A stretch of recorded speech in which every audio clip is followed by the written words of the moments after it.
Okay. Don't know if anybody's here yet. Nope.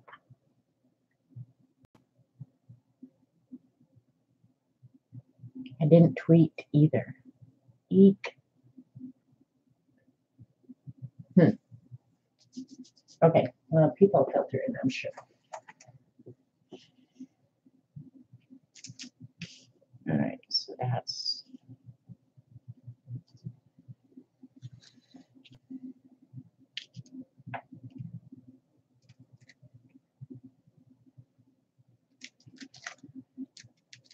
All right, we're getting a few people. Hi, Josie. Hi, CB. Hi, Kenny. Hey, how was the retreat, CB?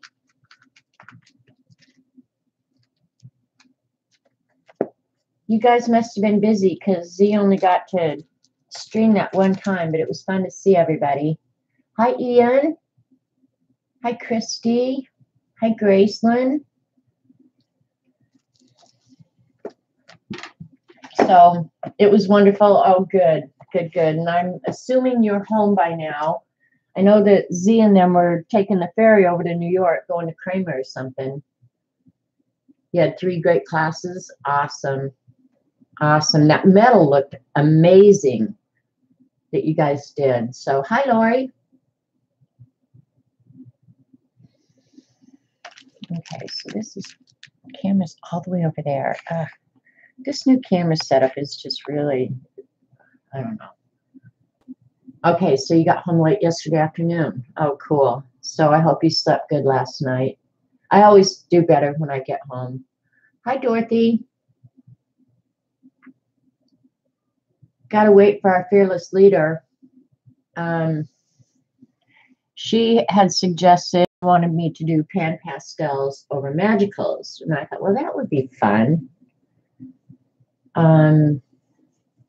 Yeah, something I haven't done before. So she's doing laundry, Kenny. Hi, Kenny, by the way. Yeah, she's doing laundry, which means then she's ironing because she does that. Yeah.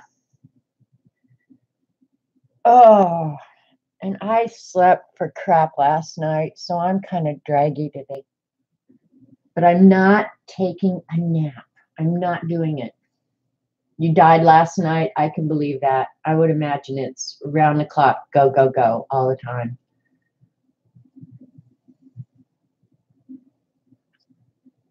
So anyway, what else is new around here? Not a whole lot. We had a lot of rain yesterday. And that was good. That was a really good thing. I don't know why that's in there.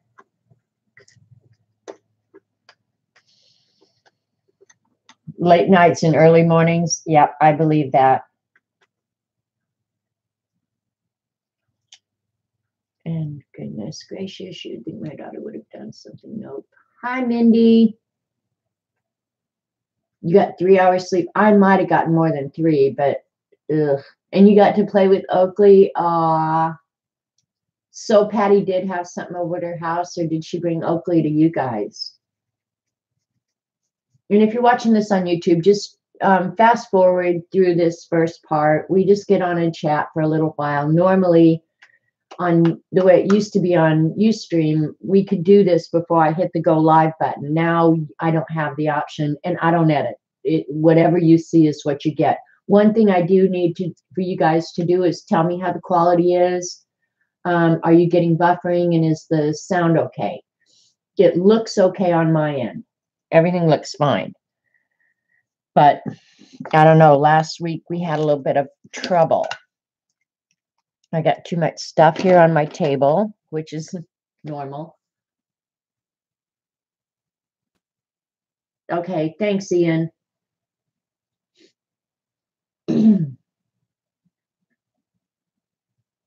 And then Lynn, I don't think Lynn is here yet. She said to work on the artful evidence, which I have not done in a long, long time. Oh, and my happy mail from Dee Dee came. So I guess I could go ahead and what should I do first? I guess I'll do the Dee Dee mail first. I don't know if Dee Dee's gonna make it here. because she just finished, obviously. Good on your end? Okay, good. Good, good. Thanks, you guys. I didn't change anything or anything. Hi, Julie. Yeah, I didn't change a thing or do anything. All I did was hit the go live. So, and actually, it should be better today because all the weekend monkeys are gone, or most of them. All right, I'm opening Dee Dee's mail. I saved it. So it's always fun to get Dee Dee mail. And she's got this envelope packed. I'm trying to get it out. I might have to cut the edge. I don't know how she got this stuff in there. Dang, Dee Dee. There you go. All right. First of all, there's a coloring card. Whether or not I'll color it, I don't know. And actually, this is kind of far out for me. I'm going to pull my camera back a little bit. Yeah, that'll help. And then square it up. That'll help me when I'm actually arting. I think it was the weather that caused problems on the weekend. That could be. Okay, here's Eileen. Eileen, all I'm doing right now is opening Dee Dee Happy Mail. It did come today. It is a very pretty card. And I should color it. Maybe I'll do that. Oh, wow. Holy Toledo. That's one of the girls that Dee Dee colored. Oh my gosh. She did it on photo paper. She must have photographed it, reduced it, and printed it on photo paper. Oh my God, that is gorgeous. Now, do I feel special right now or what? Holy cow. Hi, Joycey. Yeah, that is some kind of gorgeous. Oh my goodness. And then she sent the picture of my relatives.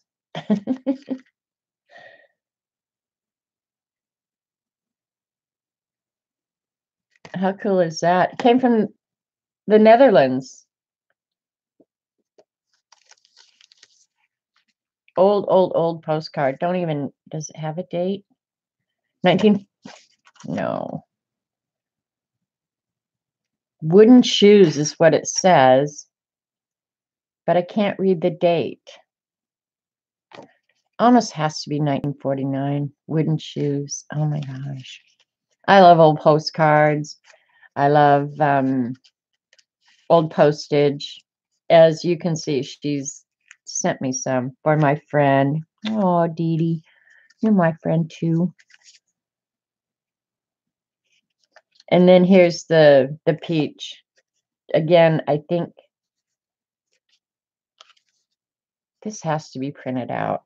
Yeah, she had to have reduced this and sent me a copy of the one. This is actually, I think, going to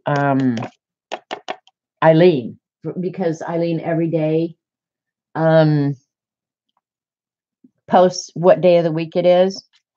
I only get excited if it's something I can say, do something stupid with. Oh, wow, this is amazing, cool postage.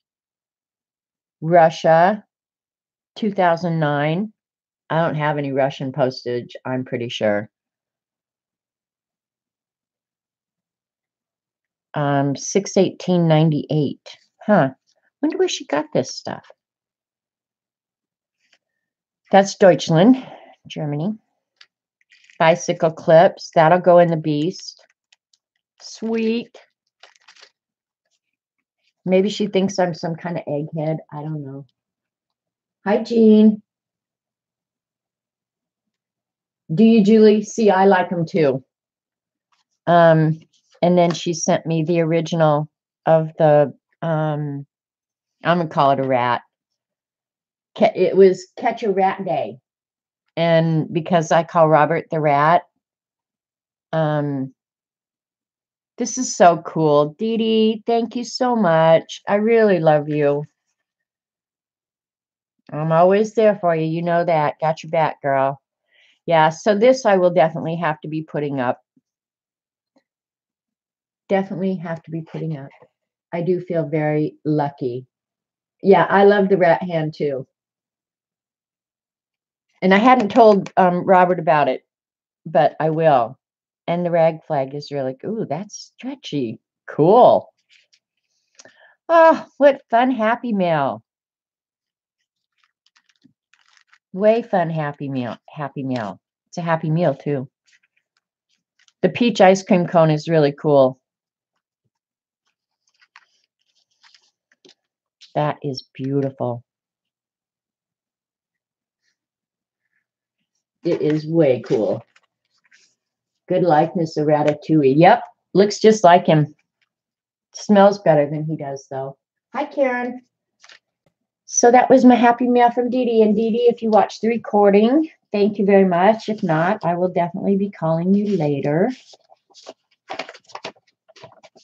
Dee Dee does rock. I mean, she's just the best. She's so generous. She's so talented. She's so, I don't know, inspirational. The one word, if you give me the name Dee Dee, the first thing that's going to pop into my head is inspirational. She inspires me all the time. And maybe that's why we're going to do some pan pastels today, because she never fails to inspire. So Eileen had suggested that we do some pan pastels over magicals. And she had tweeted just a little while ago, she did some pan pastels over the oxide inks. And that came out very cool too. She had stamped on it. So I could stamp on this. I could do whatever. But I thought what I would do is, I don't know if some of you are new to pan pastels. I've got a few. I've got what? 10, 11, 12. I've got 15 of them. I ordered the set of 10 from Amazon. And then I tried to do skin with them.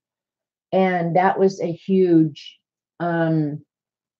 failure. I mean, it wasn't a huge failure, but it was definitely a challenge. Now, maybe for Dee Dee, it would have been just a walk in the park. I don't know. Probably it would have been.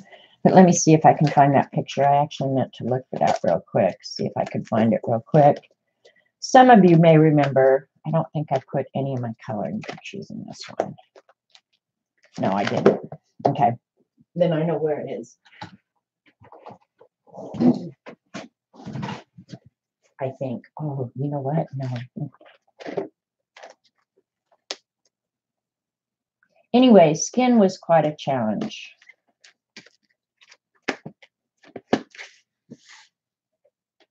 All right, be right back.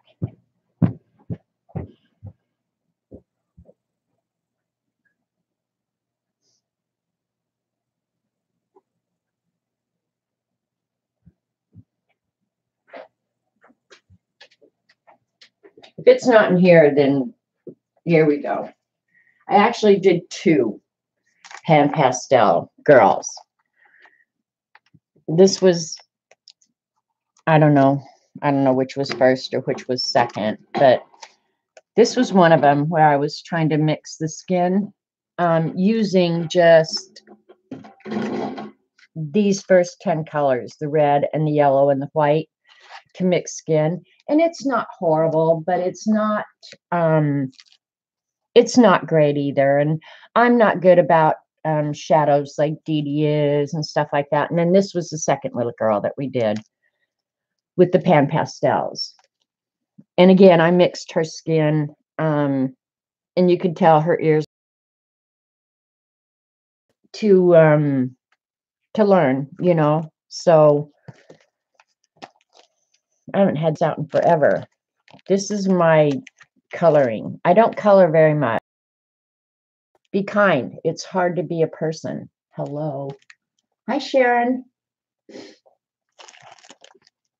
And I tend to do just designs. This is one of my favorites. So this is one of my favorite color combinations. Blue, green, purple. Love that. The angle bright. You must accept what isn't so that you can move forward with what is. To the world, you may be one person, but to one person, you may be the world. I love quotes like this. All right. That was back when I was coloring a lot. And you guys can't see the whole thing, so let me make out a little bit more.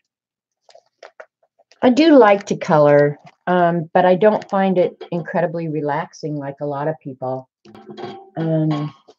One thing I will say about coloring something like this, it's fun to experiment with color doing it. So, yeah. Here, let me pour you a tall glass and get over it. That's what I need to have sitting out here all the time for Eileen. So that's all my coloring stuff. So anyway, I have used them a couple times on stream. I'm not proficient any stretch of the imagination. But one of the things that's fun, and I don't remember where I saw this or who showed it to me. I was going to pull down a stamp. Let me just grab a stamp here. Here, this is a good one. We'll do this on that. And I'll do a stencil first. If you have pen pastels, and I'll do this one because I like this stencil. Take an embossing pad, stamp pad, or just some glycerin. Doesn't matter. I use glycerin on my embossing pad because it had gotten kind of dry. And I'm just going to do a section down here. And then I do have the soft tools, and it's SOFFT, I think is how they do them. But I have all the soft utensils to use with them. But I didn't want to trash those out with the embossing ink and the pan pastels. So I just got some of those real dense makeup sponges. And when I'm going to use the embossing ink with the pan pastels, I use one of these dense sponges. And I keep them in little bags just because if you don't, everything is filthy dirty. So I'm going to go ahead and use blue on this background, just show you a fun technique with it. And these, my pan pastels, I don't have the trays. I've thought about buying them a gazillion times. I just haven't. And the reason I haven't is because I keep going back looking at buying the ones that are already in the trays. I bet you when Dee Dee called and told me she'd gotten the pan pastels, I was like, oh my God, I can't believe it. I was so jealous, blah, blah, blah. And so I went and looked at them, and she was teasing me because I've looked at them 1,000 times. I know 1,000 times. I have not hit the buy button. But yeah, anyway, so for this technique, and it's just kind of fun and work good on a background, take your embossing pad, and I just re-ink mine. Well, actually, I have a clear one to use in the embossing ink. Hi, Natalie.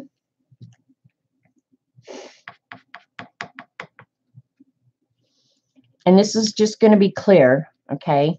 And stamp it through your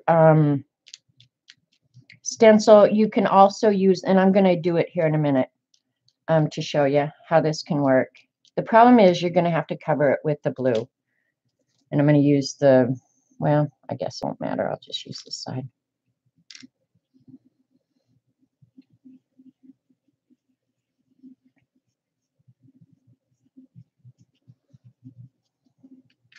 But see how it grabs onto the pan pastels? It's very cool. And I love this. And I like to do it with a polka dot background.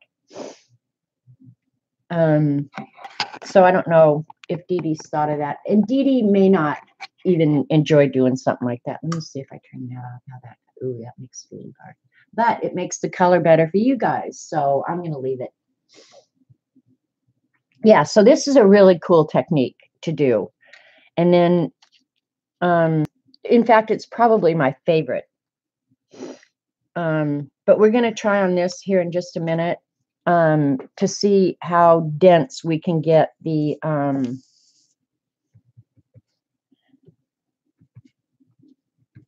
color, to see if we could actually. And if you have an old pad, you don't have an embossing pad, but you have an old one that's kind of dried up, just get some glycerin and pour on it, and you can make your own embossing pad. All right. I'll do this green. So, can you do, I'm doing it with a stamp right now, Eileen, to show you. And it does work really cool.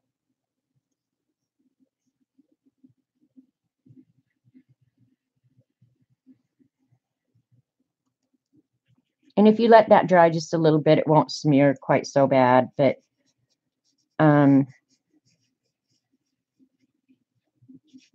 so you can do a whole background.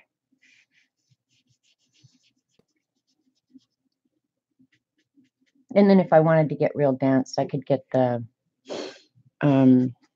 soft tool out and probably darken up that background. See, I could darken up the background if I want to, if I use one of these, but this just puts it a little bit on the surface, and I can go ahead and rub that out then.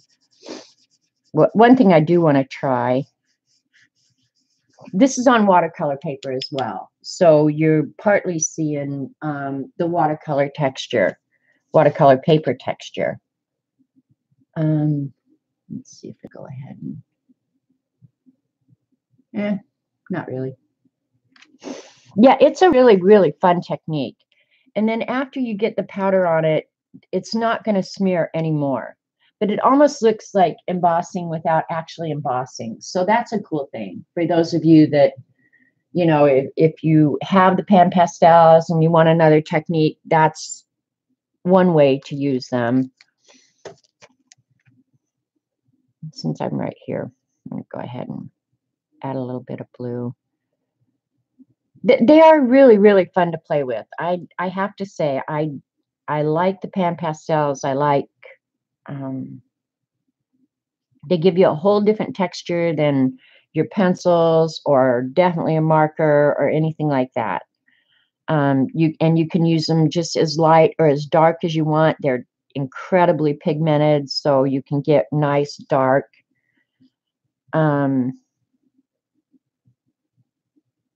Colors if you want. Another thing is I've had a bunch, and I don't think I bought any more of these, but I had a bunch of these applicator tools that I've used with them as well. Makeup brushes work great. They don't hold much product. I'll use this.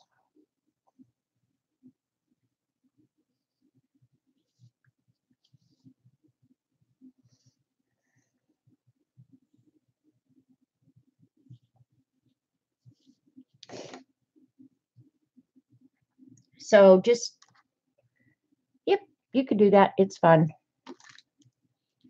And I like that to clean them, all you have to do is have a paper towel. And you can wash these. I don't. I mean, I know that's kind of unlike me, but I don't. And then if you want to soften that up a little bit. So you can make a pretty elaborate background with nothing but your pan pastels. Now we're going to try the pan pastels through a stencil on the magical papers and see how much of the magicals we can eliminate. So that's kind of cool. And I just swatched out the colors I had. So the package of 10 comes with white, yellow, kind of a burnt ochre, green, blue, red, purple, 2 shades of brown, and a black. And I don't know if this is the black that Dee Dee said you need to get. I kind of think there might be 2 blacks, but I haven't looked into that. So, all right. So we did the blue on there. We've got purple. The purple, what is it with purple? Purple tends to just like take everything over, I think.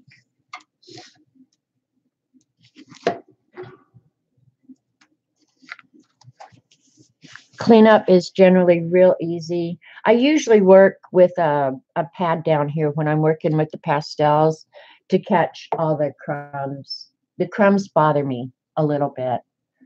So we're going to get out another stencil. let's get out some of these little ones. I got these from the Wish app, and I haven't hardly used them at all. Now, the reason I haven't used them is because I can't figure out how to open them. Not really. Is Ange here, by the way?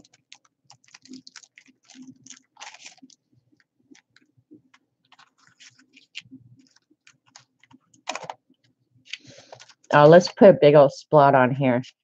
Okay.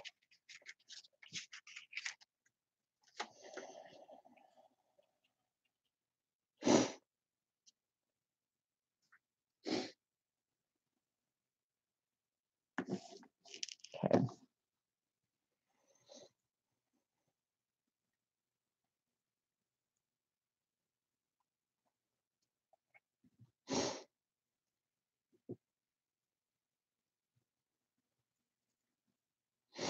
And I haven't tried, but I kind of suspect that fixative that we got with the powder blender, Eileen, do you remember that? It's like a workable fixative, and you can use it indoors. It says to use it on a hard surface, but I think you could use it on this and then work right on top of it. So if one layer of pan pastels didn't cover this, that you could go ahead and spray it with a workable fixative and go right back over it again.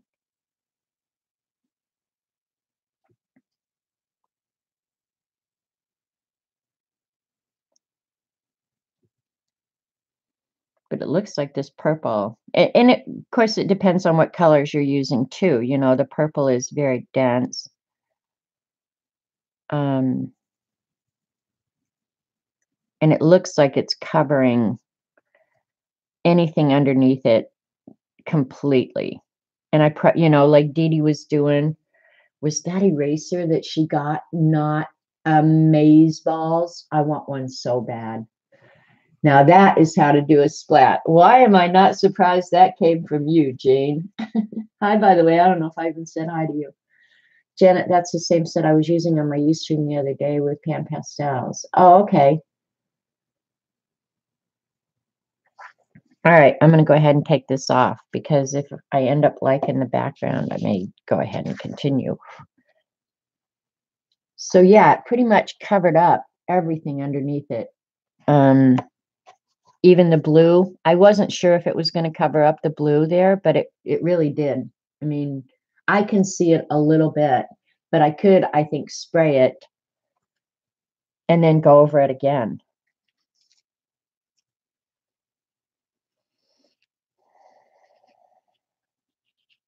I don't want that much purple. I'll do a little bit. I like that part of it though. So that's a nice thing. If you get areas on your magical backgrounds that you don't like, yeah, just cover it up with this. Hello. I was wondering if Angie was here because I wanted to say congratulations on her job. That just tickles me to death. That is exactly what that girl needed.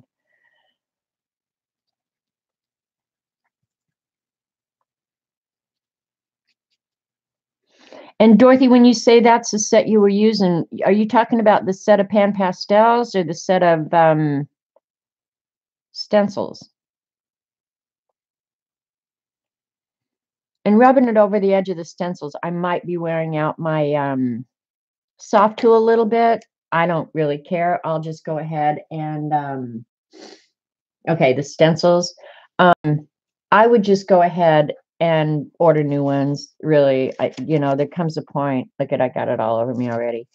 Where you can't worry about that. But I have used makeup sponges with them. Just like the cheap ones that you can get at Dollar Tree or whatever. I have used them, and if I wear them out, I don't care. I'm gonna do some more of this. I kind of like the way this is looking. So why not? Because we don't have a better plan. I'm going to add some more of the blue with the embossing. Is this the meeting for PP? What? Ange got a new job. I'm so happy, hoping it will be less stressful. It is better pay. And I shouldn't maybe even be talking about this, but she did announce it at Dee Dee's, so I don't feel bad. Yeah, she did get a job. Somebody actually contacted her. It was not through her own solicitation. It was somebody contacting her, which was awesome. And she said it was for better pay. So that tickles me too. Yeah, anything that helps the girl out. And if you go real lightly, you can get pan pastel only on the embossed part. You might get a little bit around it, but yeah.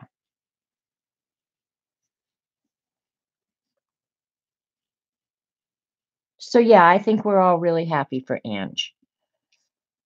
I think losing her job was kind of a kick in the gut, so I'm tickled to death that something really good came of it. Is this a meeting for the PP? What is, you're going to have to tell me that.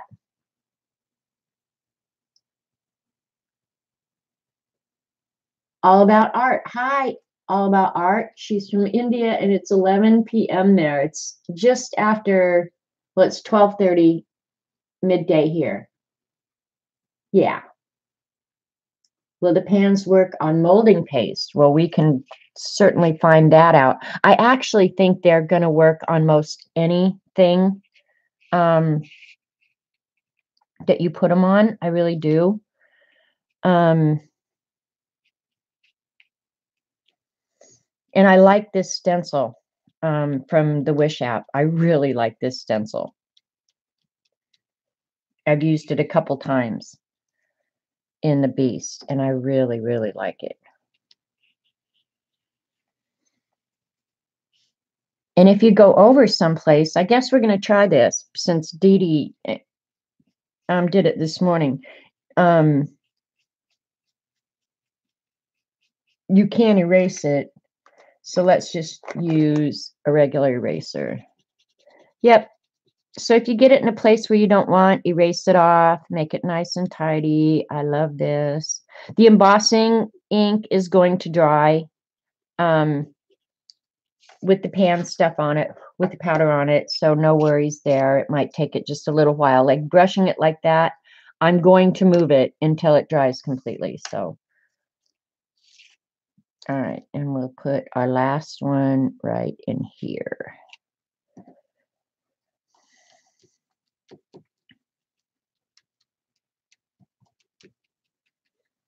You think we need to get some molding paste out and colorize some molding paste?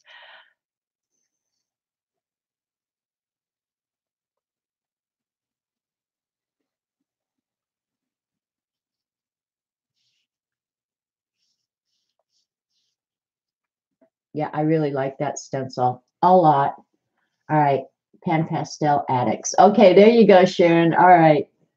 I'm going to, rather than use that other tool, I'm going to go ahead and use the embossing ink on it as well. And I'm going to cover up that shimmer. Sorry, but I'm going to do it. It goes faster if you do it this way rather than doing it through a stencil. For sure. Now, where's the purple pad?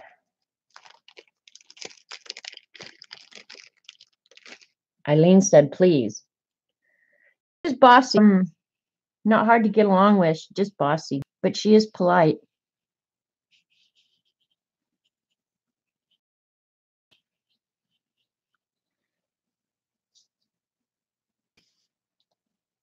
All right. Turn it sideways so it looks like a different spot. We'll get some modeling paste out. If I have some, you know what? Now that I think about it, I don't even know if I have any. I think I do have some that I got. All right, we're going to try blotting this rather than rubbing it to keep it right on the stenciled area. Because that's the thing, is if you do this, you won't get any of the color surrounding it. So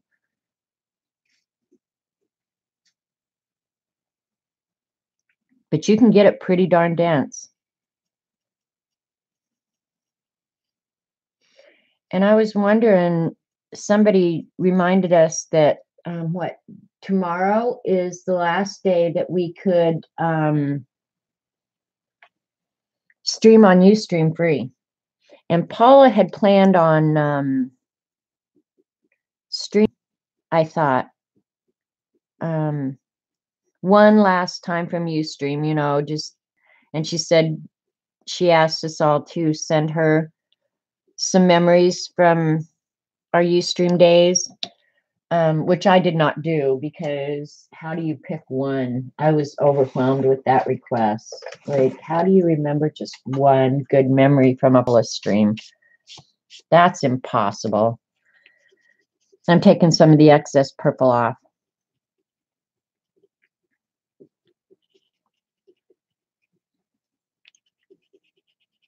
Oh, I guess you can even erase where there's the embossing. I don't know what that, it's probably going to trash out your eraser. But that's cleanable too, like everything else.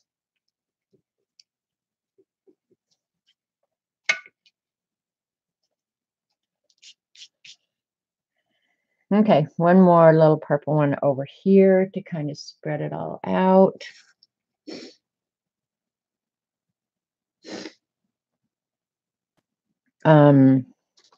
Thinking.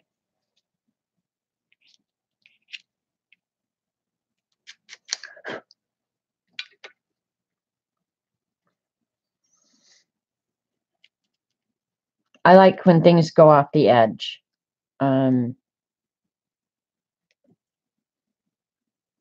This time I'm going to go ahead and put while the stencil's still there so I don't have to clean it up.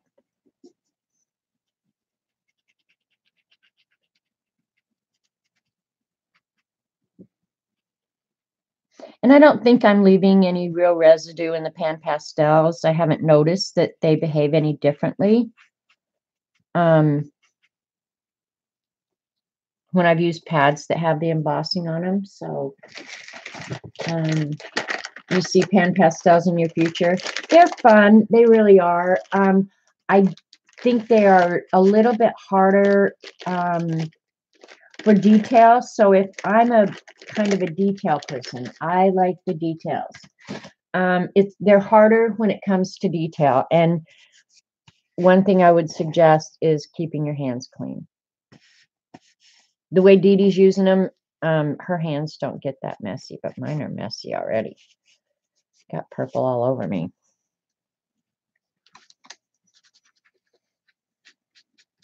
I'll have to clean that stencil up. No big deal. But cleanup is easy. I mean, there's not a whole lot of downside, that's for sure. Look at how much residue is just out there from, yeah. All right, let's get some molding paste or modeling paste. Normally, what I use for modeling paste, and I'm out right now, is just DAP. I like DAP. But here's texture paste, here's modeling paste. I bought some of the Briories. All right, here's what I normally use. It's just DAP. You can get it in the hardware section at Walmart or anywhere. It goes good through a stencil. And this is just enough. I could use that. This is very gritty, this light and fast and final. It is really gritty. So I'm going to use the Bria Grease. This is glossy dimension. So I am not sure about that, but we'll give it a go. And we're going to do it right on top of this. Hi, Crafts World. You thought it was the same. What you thought what was the same?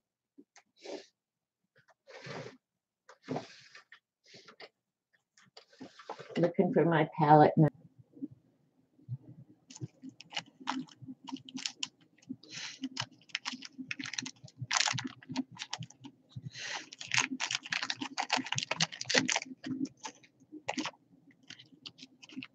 Putting some of this away before the mess gets out of control, because that's what Eileen is shooting for. Yep, we'll get that place totally out of control where she loses her mind here this afternoon. You thought it was the same live stream? Not following, sorry, Sharon.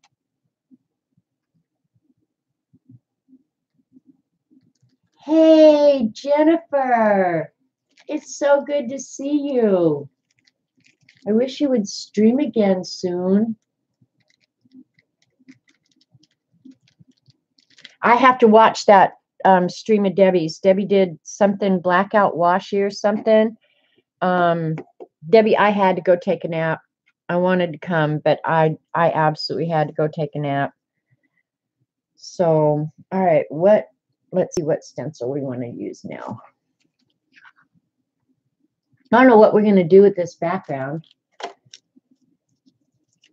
And hi, Janice. I saw you at Dee Dee's this morning. How's everything with you? I think about you so often. I love circles. You know what else I love, though, too? I guess circles would go with it on this just fine. This little square one would, yeah, we're going to do the square one.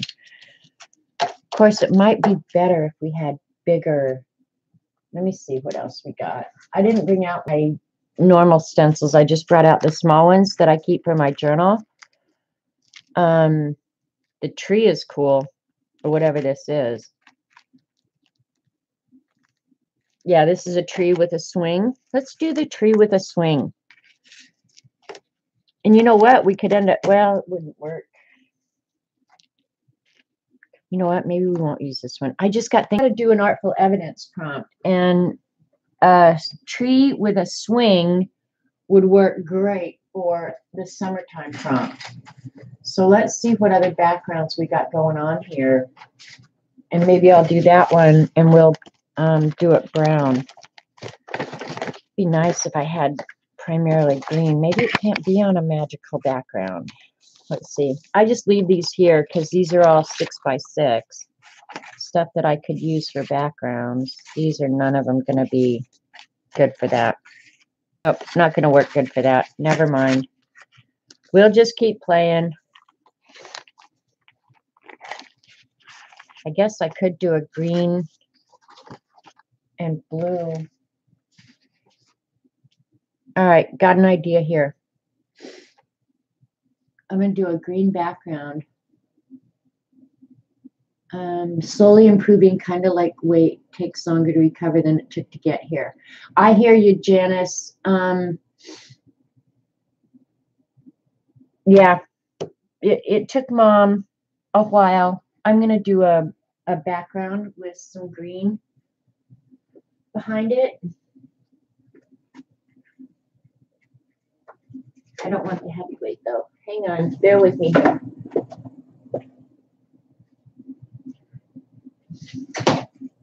Oh, good. Yeah, this other paper has a little bit more texture. I like the pan pastels on. This is lighter weight, but it's got more texture than that other one. I like using the pan pastels on a textured background. That's why I had that watercolor paper here. I chose to use it because the texture is nice. So we're just going to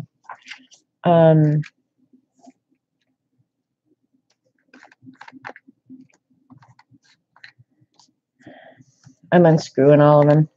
Find the green. The green will be right at the top, I'll bet. Duh. I'm going to have to find out, though, if the black I have is the black that Dee Dee recommends.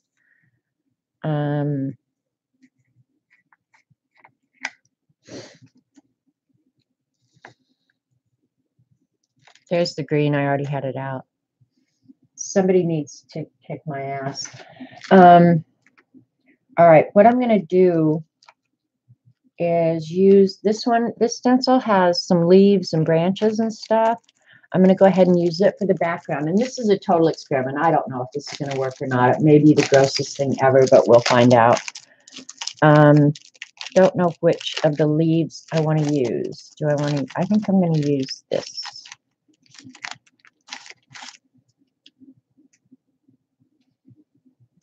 Just checking to see what other stencils I got here before we make a final decision. Yeah, we're going to use the... Okay, we're going to start with the embossing ink technique, and then I'm going to do the modeling paste for the tree and the swing.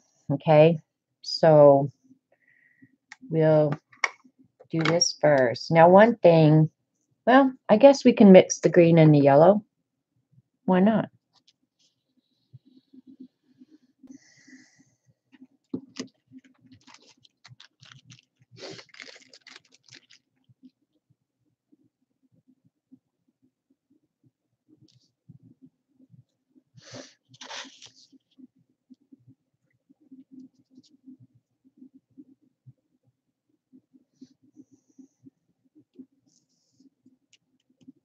Don't know how this is going to work, but I'm going to do the whole background with some leaf shapes. And I can't see where the embossing ink is, okay? So there's bound to be some overlap, and that's fine. I can kind of get it at an angle and see a little bit, but not very much. So I don't really know where this is going. We're hoping we're getting somewhat even coverage, but we don't care.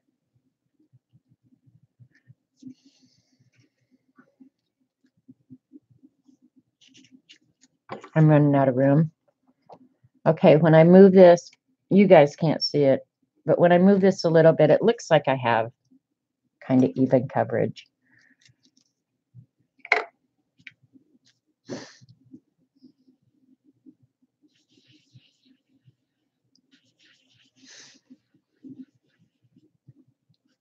And I'm doing this real light intentionally.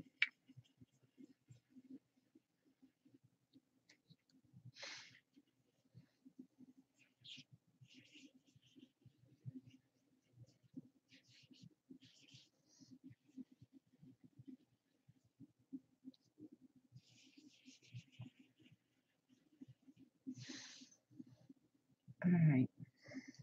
Right in here, I feel like we could use some more. And I'm not sure how this is going to work either. What did I do with my little pad there? Losing my brain.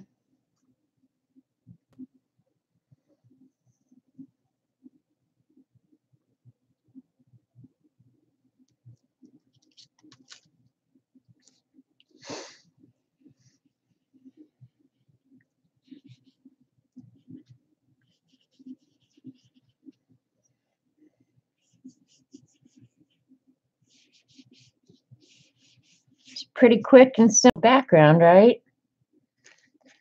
All right, where is the yellow? The yellow one's really dirty, and it's going to get dirtier because now I'm going to do yellow on top of the green. But I don't want just a solid background, so. And honestly, what I could do also, I don't want to use that one. I guess I could get in and get the rest of the tools out. I do try and keep some of these for like the dark colors and some for the light colors, and I just don't want to dig for them, so I'll just go ahead and randomly do some yellow in the background.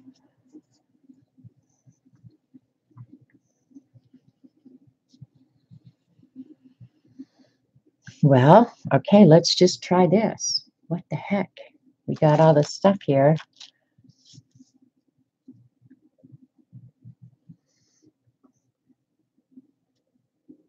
Put some on and then go over it with just the yellow. So we'll end up with some. Oh, that's kind of cool too. All right. Yeah, good idea. Like it. I don't want to get the background too busy, but because then CB's going to yell at me. You're getting carried away. I wish I could have been there with you guys, CB. I really do.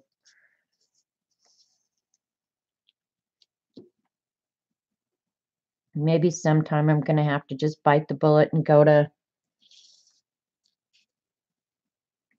Maryland with the crew.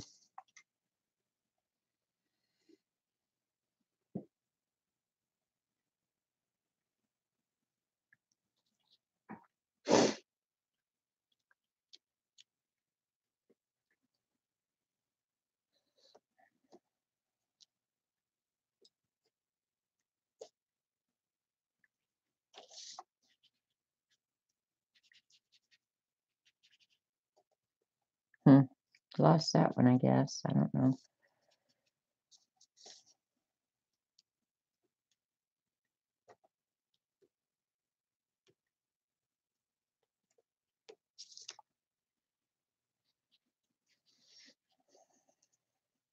So I think you could just keep adding more of these leaves and add more and more and more dimension as much as you wanted, really, and add different colors.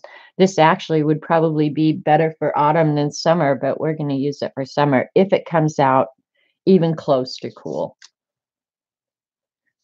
And then I looked up what the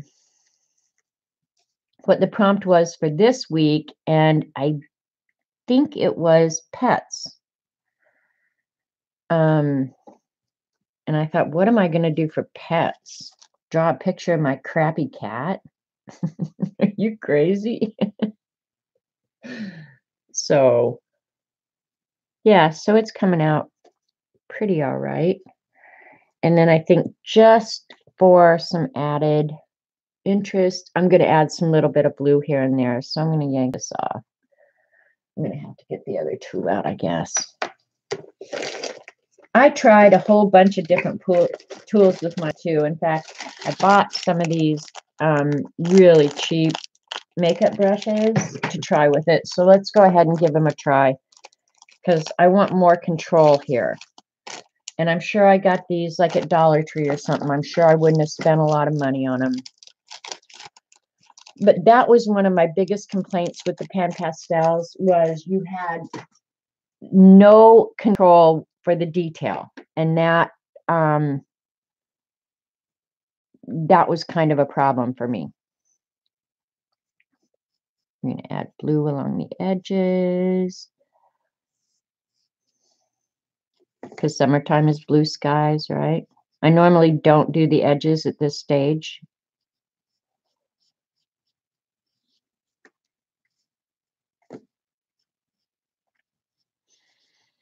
So it's an easy way to ink your edges too.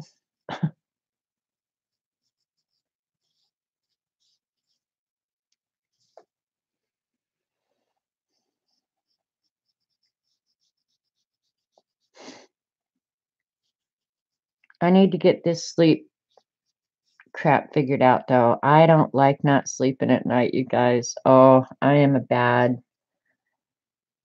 person when it comes to not sleeping.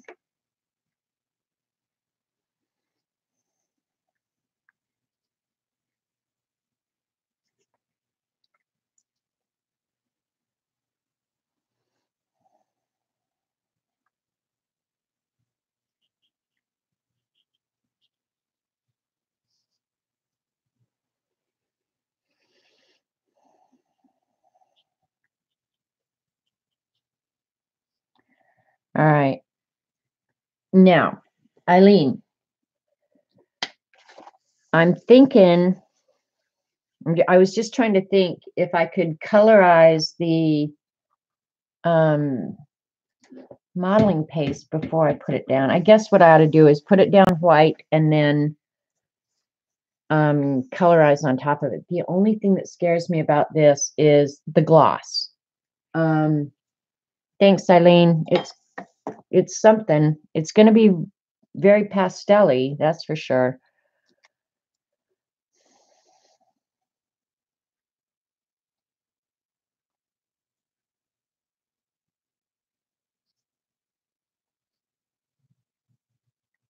I would like to have like the light blues. Oh, wait, I have the light blue. Check it out. I have the pastels. I haven't used these very much since I got them. Thanks, Kenny. My brother lived in Maryland. He went to the Naval Academy. Cool. You have terrible insomnia? I've never in my life had trouble sleeping, and that's, I think, part of the reason this sleep issue that I'm having is really, really bothersome to me because I've always slept well. And you could say, well, you worried about something. That's what Robert always asks me when I tell him I didn't sleep for crap last night. He'll say, well, what are you worried about? Well, I'm not worried about anything. That's the crazy thing. If I was laying there worrying about something, that'd be one thing, but I'm not. I'm really not worrying about anything at all. I'm just laying there thinking about, I mean, crazy crap. Hey, hi, Elaine. Okay, yeah, I can put a little bit of the light blue. Oh, now I'm using these. It makes me want to order up more, and I know I should.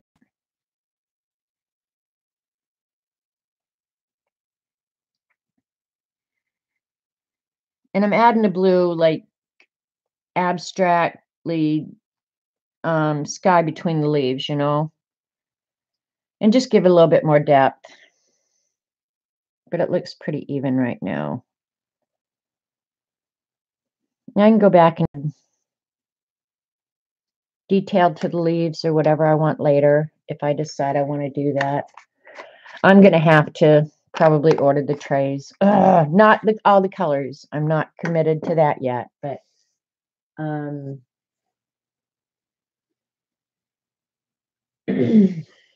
right, let's do the modeling paste with the tree. See how that works. I'm just going to leave these out because maybe we'll move on to something else here in a minute. I honestly, when I saw this stencil, I thought, oh, I'll probably never use that. Go ahead, what heck, you are worth it. You know, I know, Sharon, but the thing is, and this just happens as we age, I have nights with zero sleep. I hate it, but it just is. I hate to admit that, CB, but I suspect you're right. Lynn, I don't know. I'm kind of dumbing into this. There was really no plan. It was started out as experiments, and now I'm kind of planning a background to do the summertime prompt. And this is a branch coming out with a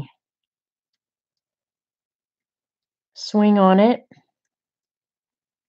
And I think well, if I want to add a quote or something, I think I'd rather have the branch up high and the quote down here or something. So I think I'll come out to here. There you go. That's where the modeling paste is going to go. And this I got for, I mean, I don't remember what these Bria Reese modeling pastes were at Hobby Lobby during the sale, but they were dirt cheap. And that was the only reason I bought them. I don't use modeling paste a huge amount. And this is gloss. So again,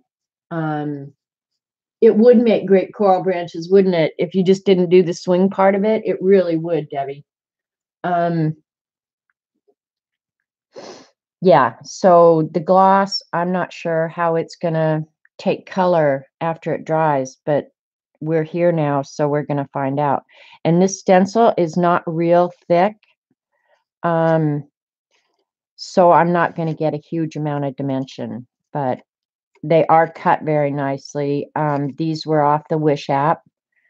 And I don't remember who I told. Somebody was making their own washi tape. And I told them to look on the Wish app for the double-sided tape. For homemade washi, it would be awesome.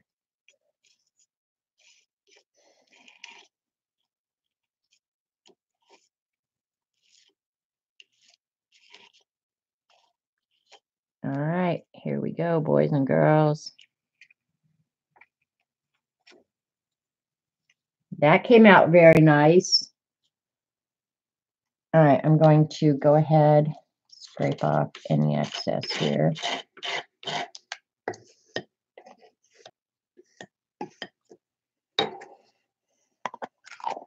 And I will have to dry this with a heat gun so we can proceed from here, but I don't know if you guys want to go out and search while I'm going to go over and wash this real quick because I don't want the modeling paste drying on it. This may be the one and only time I ever use this stencil. But if you guys want to look for or be thinking about a quote about being carefree in the summertime, because that's what I think of when I see this. Swing on a swing and just being carefree in the summertime.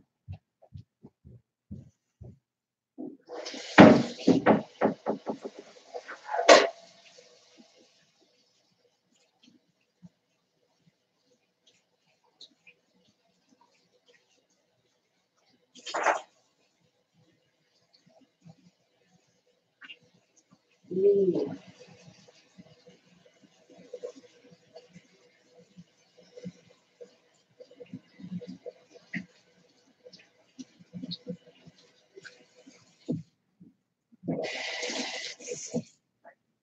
up real nice.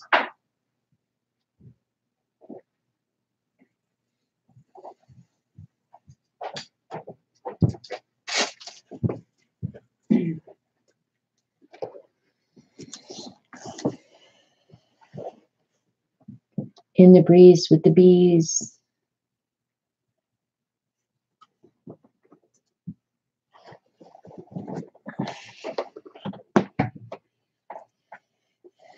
All right, I'm gonna heat gun, dry it. Shouldn't take long. It's not that thick.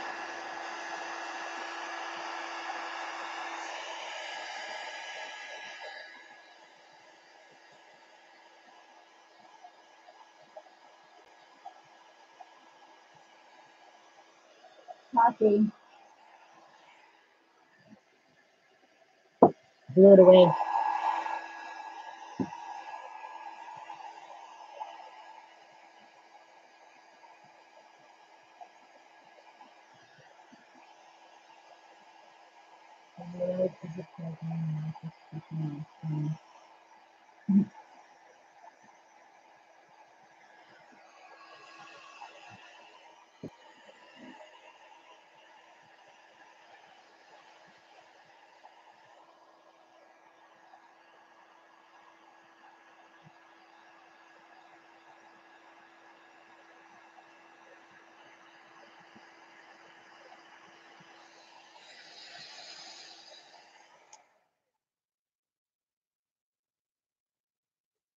Can't tell if it's dry yet because remember it's going to dry glossy, so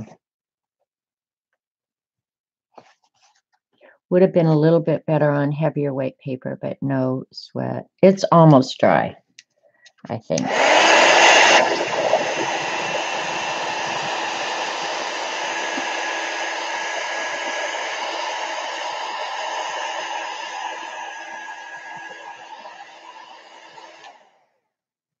Hi, Joey.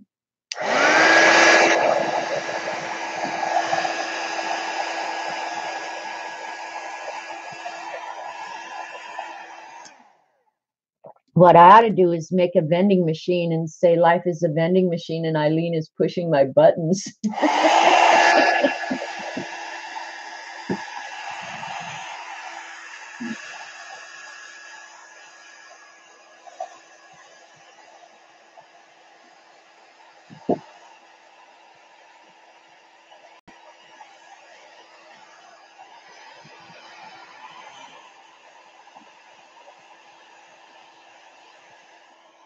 All right.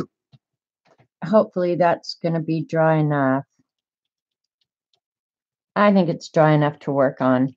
We're going to see how well it accepts color. So you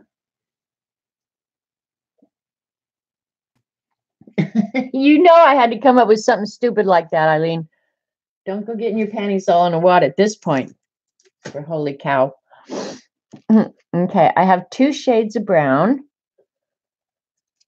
This one did come crumbly like this when it came. Yeah.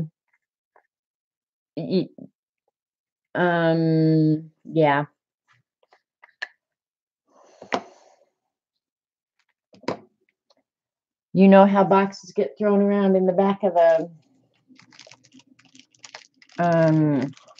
UPS truck, so probably shouldn't be surprised, right? Kathy.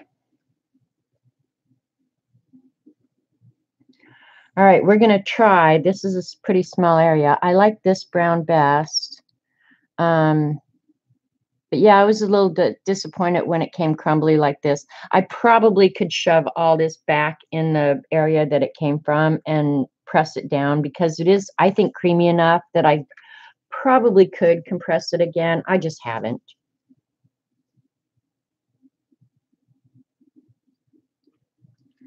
All right, we're going to start over here. All right. The gloss medium is not wanting to take the color that readily. And I'm doing this so I'm staying right on top of the texture paste or the modeling paste. But yeah, I kind of suspected that the gloss was not going to take color that well. And that's okay. I can always use something else.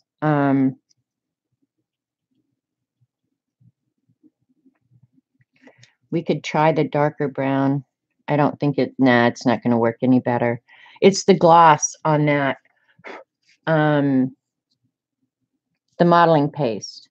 So what I should do right now, and let it air dry while I'm working on this, is go ahead and do some other, and I'll use this DAP, and we'll just, I know if it's something more absorbent, it's going to take the color well, and we'll just do it on this. We're going to come back to this in just a minute. I might have to colorize that with something different. I left my knife over at the sink. We'll get another one. I'm going to go ahead and do some of this, and we're going to try, well,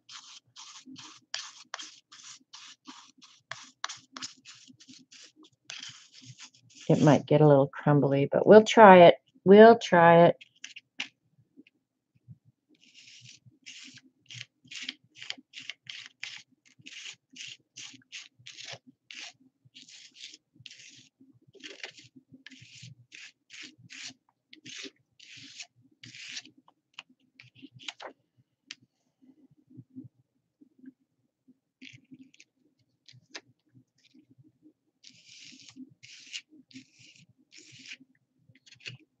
One nice thing about this DAP too is if you make a mistake like that, like I just did, got it where I didn't want it, it cleans up beautifully.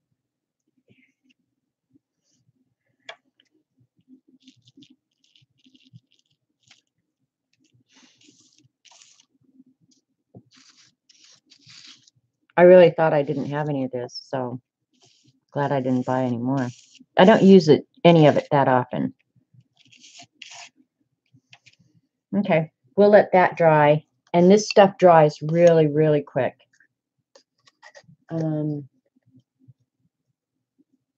Add some embossing ink to branches and swing. That's a good idea, Jean. Let's give that a go. Because then, yeah, it should stick to it. So see where I got some of this out here where I don't want it? I'm just going to pick that up. And it won't leave any residue or anything.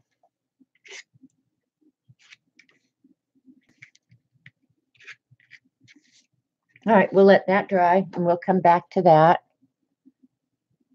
Put that in the trash. And this I don't have to go clean up because it washes off dry or wet.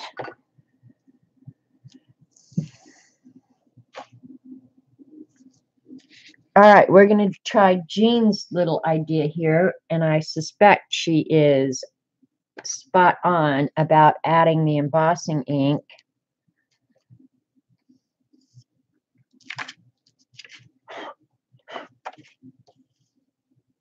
And it's probably going to pull off what was already there, and hopefully I can keep it right on top of the branches.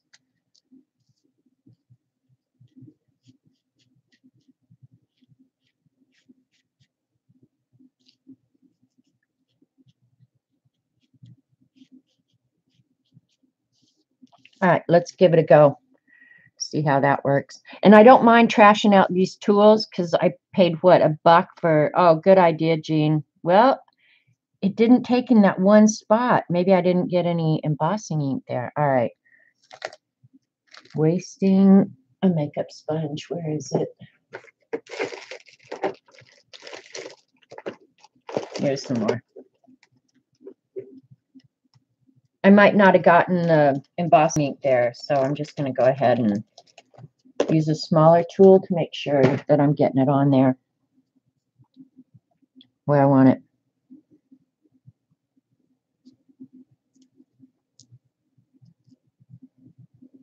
This is actually a fun experiment because I'm learning something. 2.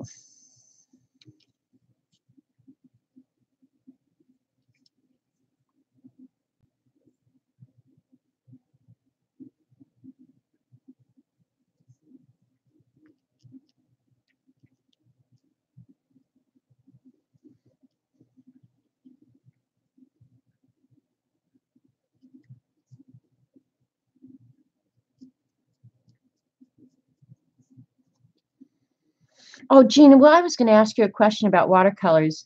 Did you ever have any of the Primas, the Prima watercolors, Jean? And the reason I'm asking is because I've been doing that watercolor book, my little watercolor journal. And so I did my inexpensive sets first. I mean, I guess inexpensive is relative, right? Because I don't necessarily think those Primas are that damn cheap, frankly. But compared to, say, the M Grams or something like that, they are. And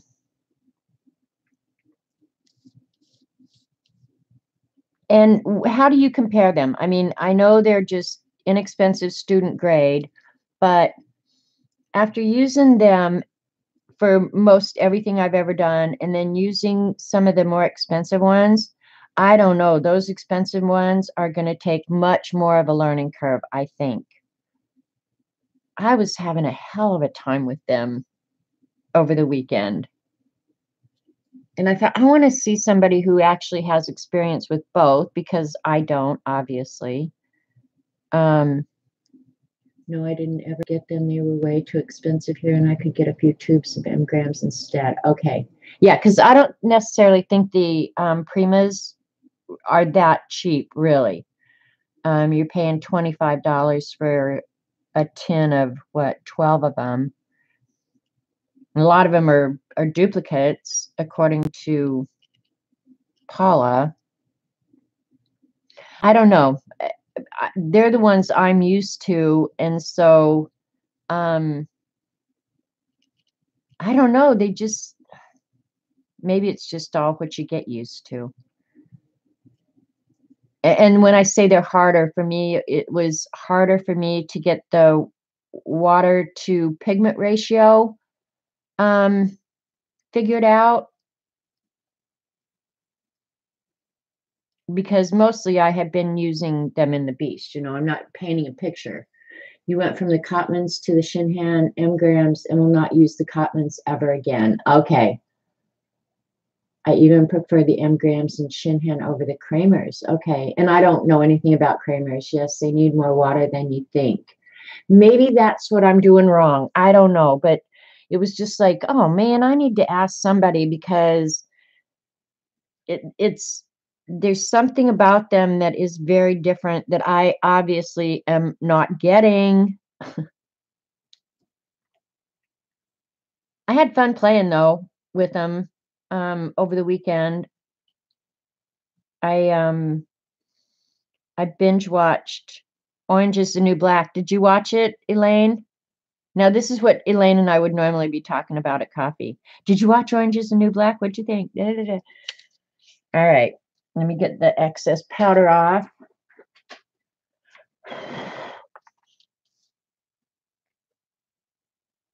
I don't know. Of course, it's backwards on my screen. I'm going to do a little bit of black on the, but I'm going to have to do this.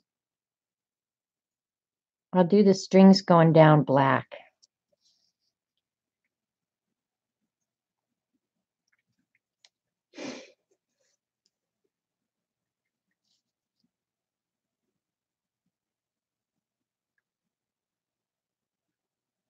It looks a mess, is what it looks like to me. But I'm going to get the eraser out here in a second.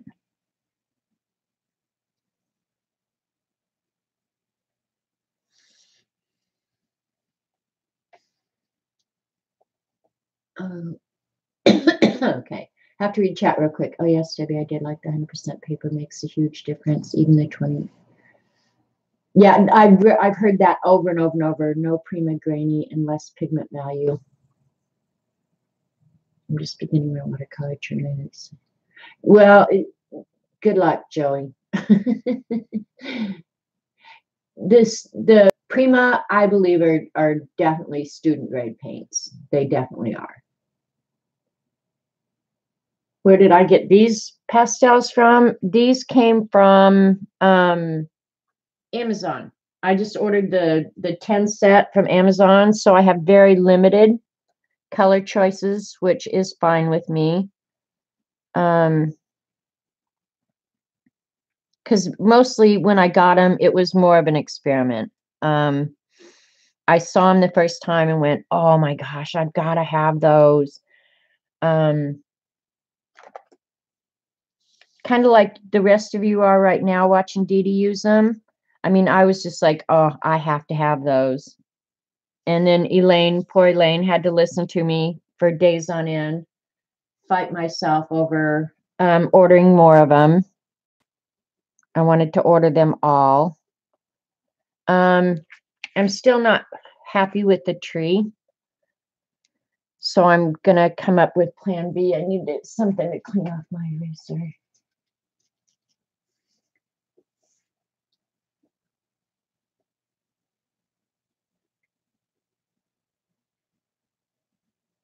You were disappointed in the Primas. See, Christy, I like the Primas, but I will say that I think one of the reasons I like the Primas is because they were the first, other than like really, really, really inexpensive watercolors that I had ever had.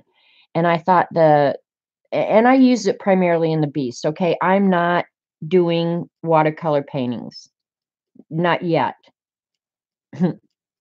And I say yet because I'm leaving the door open for this love to develop. It's not there yet, but I'm waiting for this love to develop. I was happy with my Cotman too until I moved up to artist grade. And see, that's just it.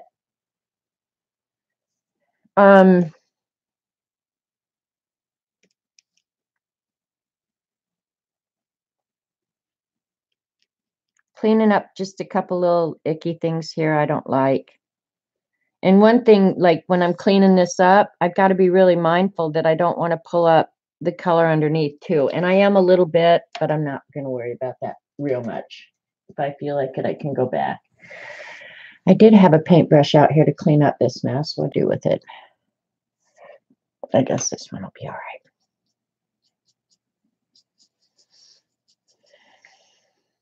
I don't know. I still, it's not sticking to that gloss like I wanted it to. So I'm going to think about plan B here.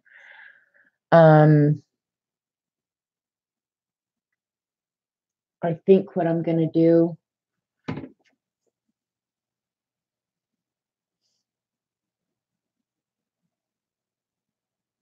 who remembers you from B4 Crafts World? I'm not sure.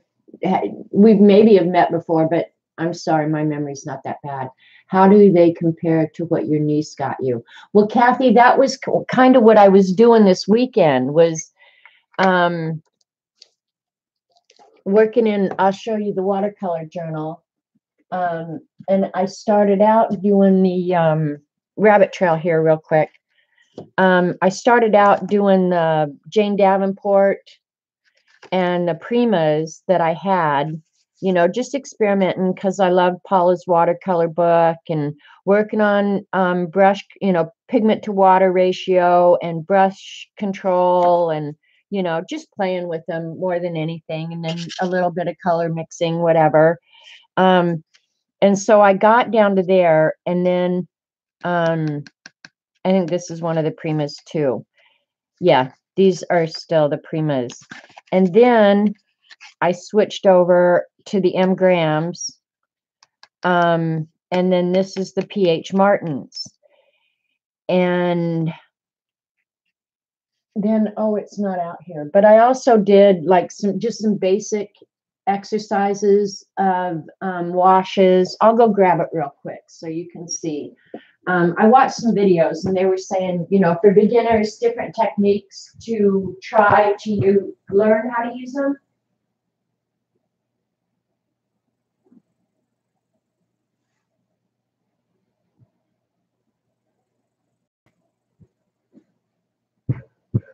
So I was doing these kind of experiments and techniques just to play with them and use them, you know, just your basic wash, trying to get a square that was all equal in color and your pigment spread out nice without any pooling and stuff like that.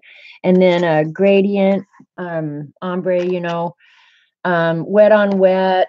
And I don't remember now what the different techniques were. And then how to use your pigment from darkest to lightest. I'm really happy with the way this came out. Okay. And I was using, I don't remember which I was using here. But anyway, I guess just because I've used the Prima and the Jane Davenport, which are essentially the same paints exactly, I found the M. Grahams and some of the Daniel Smiths. I found them harder, and there's a mixture in here of Daniel Smith and this and that, and it was just so hard for me, I felt like, to control the more expensive paints. And I don't know if that's in my head, if I feel intimidated by them. I don't know. But like the Primas don't intimidate me because I've used them a lot, I guess. I don't know. When did I make that? I did it over the weekend.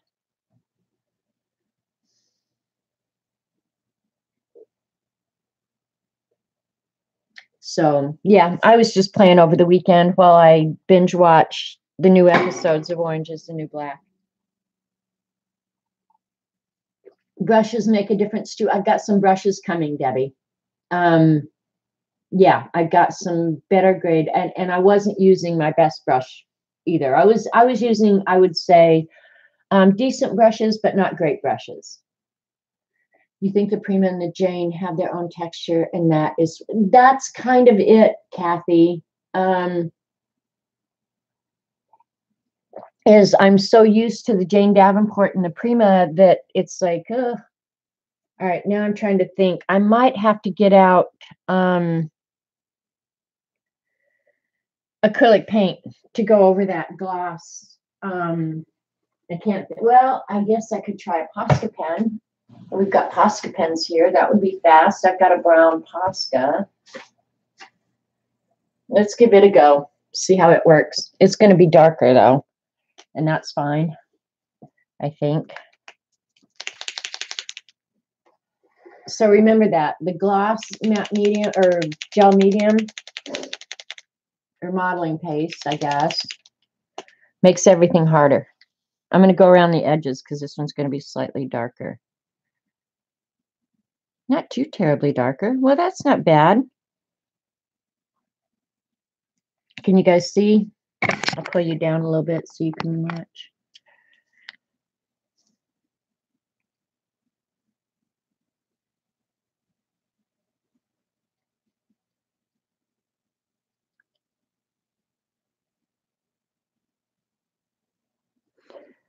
We'll try the other modeling paste here in just a minute, but I know it's going to work well on the DAP because I've actually done it before. And I don't know where those journals are. I think they're in the cedar chest. I need to get them out.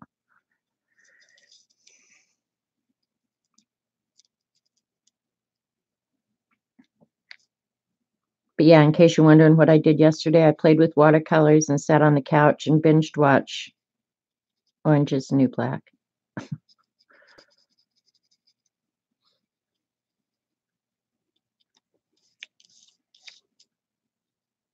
Love me some Posca pens.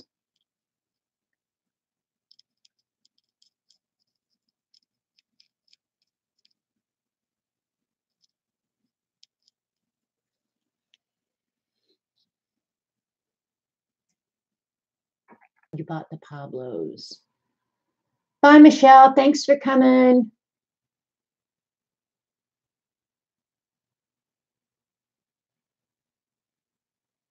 Okay, I didn't use distilled water. Are you talking about with your watercolor paints you use distilled water? I didn't. I used my well water.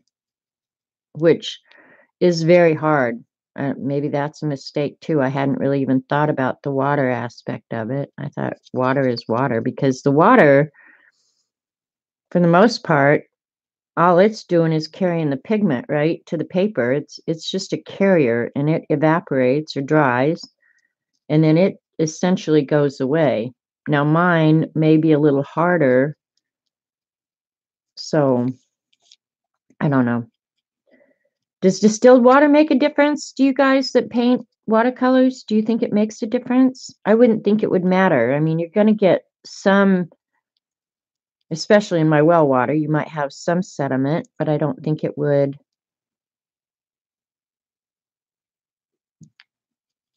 affect it that much. I don't have chlorine or anything like that that would affect the colors. Now, in city water, you may have chlorine and different things that could affect that. But I don't have chlorine in my water. It's healthy naturally, I hope.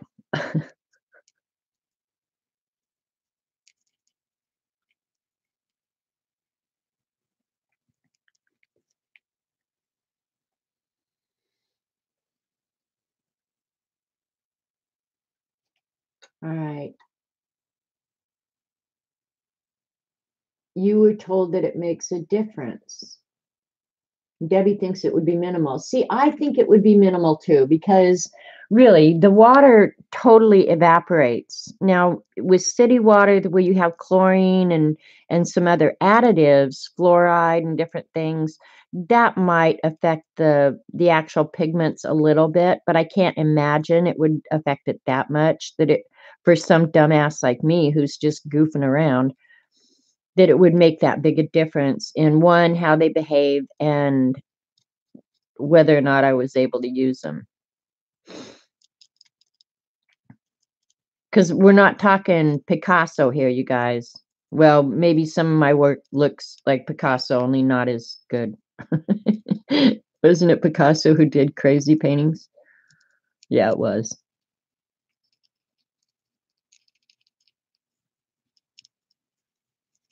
I hadn't thought about what the pan pastels and the embossing fluid might do to this Posca pen, but it doesn't seem to be affecting it at all. So that's kind of cool.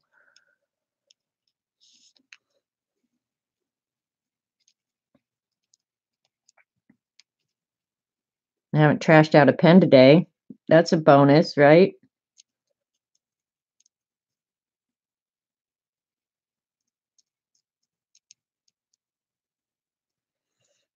Yeah, I like it better with the Posca pen on it. Unintentionally Picasso. Exactly. There you go, Jean. I think it would have a more damaging effect on the brushes. Agreed, Debbie.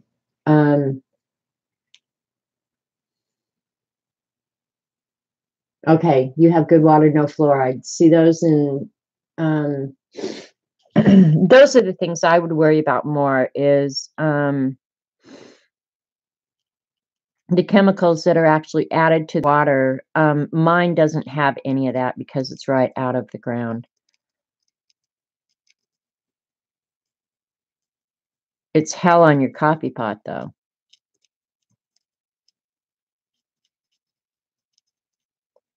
And you know what? I made a decision, you guys. When this coffee pot that I currently have goes 10 toes up, it's like a Keurig, only it's not Keurig, but it does the same thing, right? I think it's West Bend or something. I don't know. It'll make the single cups and stuff like that. And I thought when I bought it, I just had to have it, blah, blah, blah, knowing that my water's hard and it was going to be hard on the pot. I've never really used that single cup feature ever. I make a pot at a time.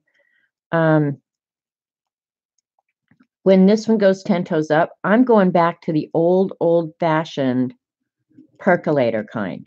I really am. I think it makes so much better coffee. I'm going back to a percolator.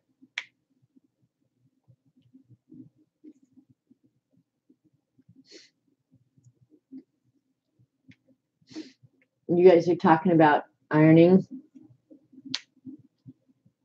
Yeah, I'm going back to old percolator coffee. I really am. All right, so that's that right there. Let's see if our other modeling paste or DAP, whatever, is dry. We're going to set this aside for right now and see if there's any more we want to do or if that's what we like for our submission. I'm not sure it is. I'm going to pull out a little bit.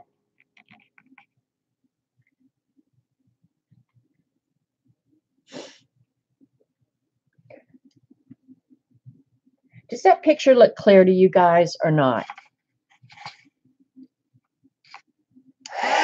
Keep done.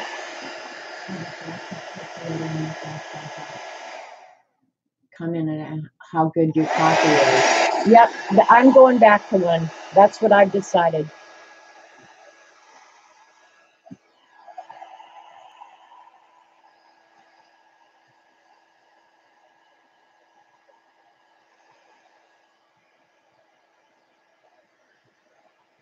Put a cat on the swing and call it a 6x6. There you go, Carol. Or CB. I can't call you Carol. Are you crazy?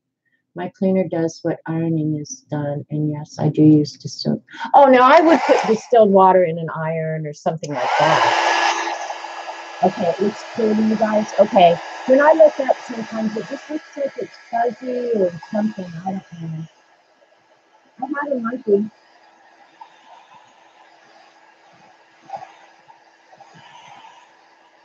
You're saying use it for pet rather than summer?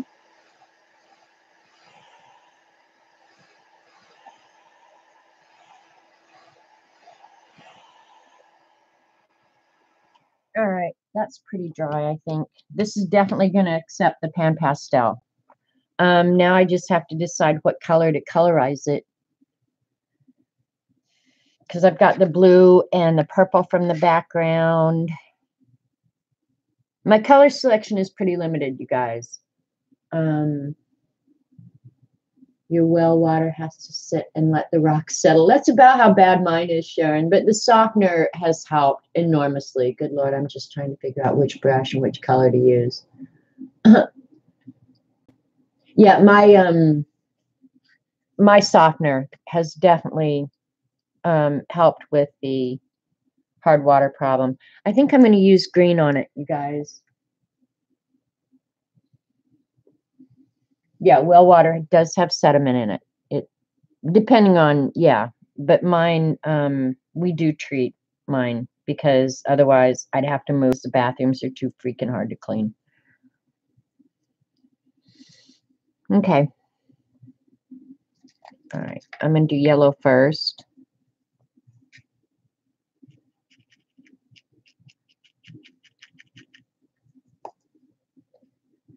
Well, it is just raining like I'll get out there right now. It was so beautiful, sunny just a minute ago, and it is raining like crazy. You know what? Maybe one of the pads would work a little better for this if I could find one. And I'm a little hacked off because Dollar Tree doesn't sell these kind of pads anymore. I'm hoping I have some hoarded somewhere. Let's try regular makeup sponge. These you can still get, and you get it like 1,000 for $1. Oh, that works good. So just be inventive, you know? I have a container here of a whole bunch of different tools, so that's why I can just grab in there and grab something.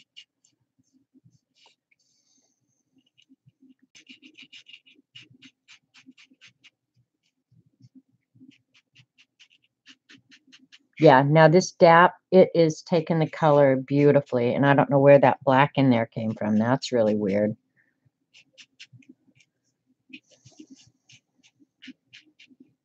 I'm going to add green to the yellow. See, there's this big yellow down here, so I thought, oh, green will work good. Well, go get the rainwater for your watercolors. Yeah, go put a barrel out there. That's exactly what I need to do, Eileen. Start collecting rainwater. Robert probably left a bucket out there somewhere, so he's probably collecting it regardless. Because he's so bad about putting his junk away. I bet there's a bucket of water out there somewhere. Okay, now, since I've got most of it yellow, I'll go around the edges with the green. Just add some green to it. You'll see.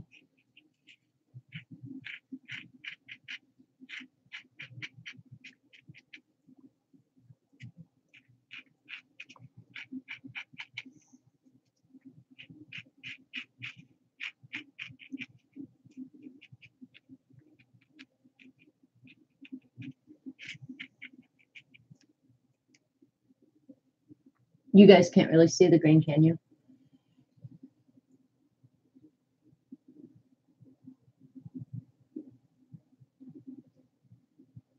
Sharon, I used to have to do that as well until we got the water softener. Or we'd have to clean out the bottom of the water heater.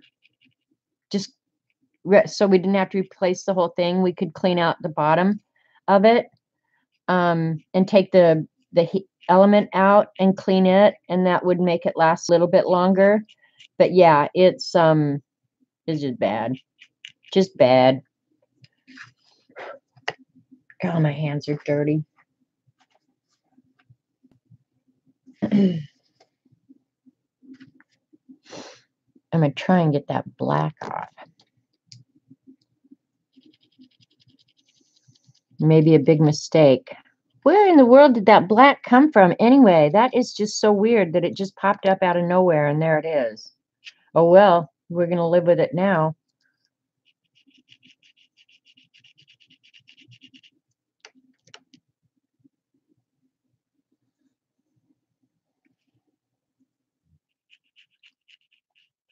There, now we get a gradation of the yellow.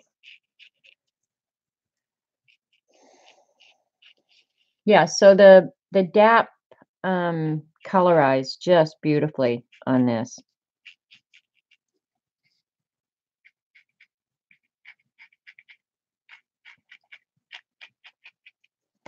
Unlike the Bria Reese modeling paste on the other one. It's raining like crazy in Miami, Florida too. Lots of thunder. Yeah, we've been getting a lot of rain the last few days. This has not been your typical Oklahoma summer. It really has not. Now, oh no, it's still raining, but it's not raining quite so hard. Yeah, the sun is shining and it's raining like hell out. Go figure. Put a sticker on it. What kind of sticker should I put on it? All right, I'm going to do the edges of this. I've got to figure out. I want a dark brown. Maybe let's try a. We needed the rain, Debbie, but we've had it the last 2 days. Yesterday's, it poured here. It poured like you wouldn't believe here yesterday. Let's see if I might have like a brown Sharpie or something to do the edges. Wrong container. There's a Sharpie.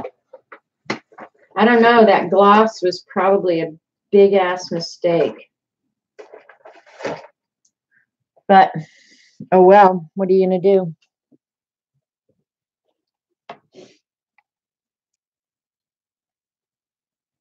When the sun is shining and it is raining, the devil is beating his wife. Well, now, isn't that just a pleasant thought? You've had dry thunderstorms. We've been having those too, Debbie. Absolutely sunny and beautiful out. Lightning, thunder, and no rain. Just weird. It's weird, weird, weird. Okay, the Sharpie is actually working not too terribly on here. Okay, I'm going to start at the edge. This may or may not work.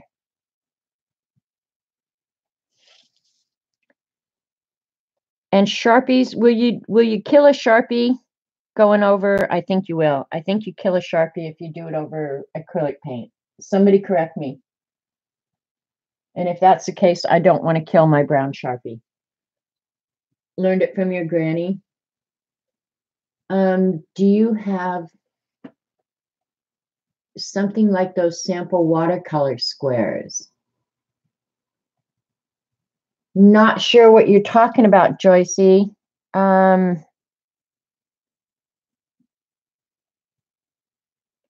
I've seen the watercolor dots, you know, that you can order from, say, Blick and the rest of them, so that you can try colors. I've seen those, but I'm not sure that I know what you're talking about, Joyce. Or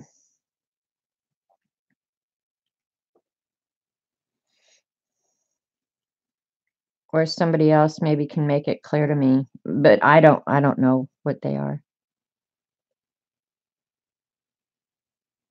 I've actually thought about buying some of those dot samples, just to try them as a sticker. Oh, to go over the black mark. Yeah, I see what you're saying. I probably won't torture you guys with going around the edges of these, but I think now that I've started this, I like this a lot.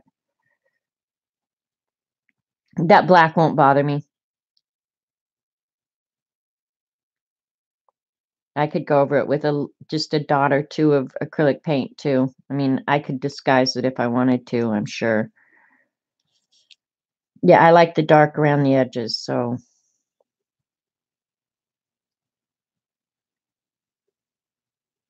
And I'm keeping it off. I'm keeping on the edges so that I'm not going over the Posca. So I'm not going to ruin my pen here, I don't think. I hope not. So anyway, this would have been a whole hell of a lot easier, honestly, if I had just not used the gloss.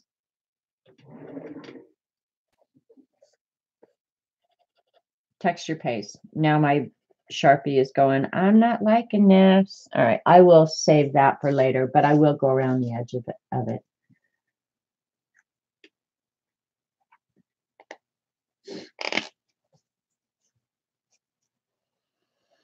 Yeah, I'll do that. I won't torture you guys. So CB's idea was add a cat to the swing, which I think is a really cute idea.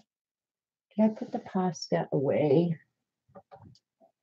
Because I don't really like that limb starting out in the middle of nowhere. So I'm going to go ahead and just add it back all the way to the edge. There we go. That's better. Better. A small cat. Do I have a small cat? Actually, I do, believe it or not. I'm just getting up on my chair here. I have a bunch of small stamps in a type drawer up behind my head here. Boy, is it dusty. Jeez. I could put a little frog on it too. I got a little frog that's really cute. But actually, that one, for proportion, if I try and keep it proportional, that might be the best size for the cat. No. Add a monkey. Add a monkey. Well, I can add a monkey from the tree. Let's see. I don't have a small monkey is the problem. Let's see what we got over here. I've got small bunnies, small bears. You guys want to see the monkey drawer? I don't have a small monkey. This is actually the stamp I was going to use for pet.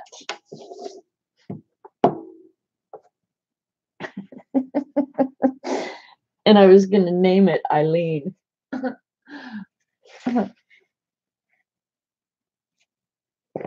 But here's the monkey drawer.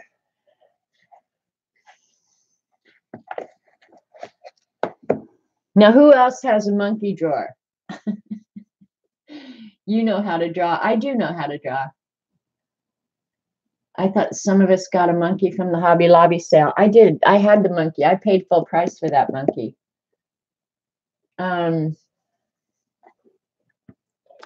There's a funny monkey. I've had that one for a long, long time. This is 3 monkeys hanging on to each other. Here's a big old gorilla with a baby. Here's Curious George. I like Curious George. I've used that one. A monkey drawer. I know. Who else has a monkey drawer? But the monkey drawer also has dinosaurs and pigs in it. I don't know how the pigs got in here or the fish. This is why I need to organize my stamps. I probably ran out of space in another drawer and just thought, oh, just put it in the drawer above it. Monkeys are big. Who wants to admit to that monkey drawer thing?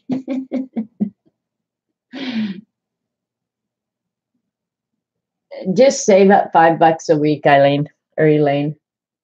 Put a pig on it. Put a pig on it. How often do you hear that? Put a pig on it. Here's a crab. Look at that crab, how cute he is. That had to be a mother's stamp.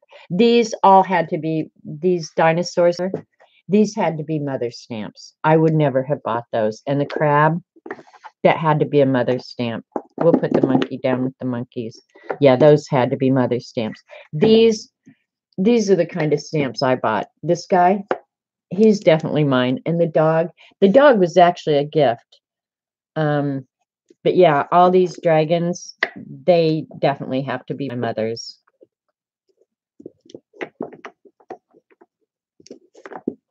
I should get out, make you guys go look through all of my stamp drawers. I have some fun stamps. And this one actually belongs in the unmounted. You know what? Maybe I have a unmounted monkey case too. I don't have a monkey that size. I guess I could draw a monkey. Let's see.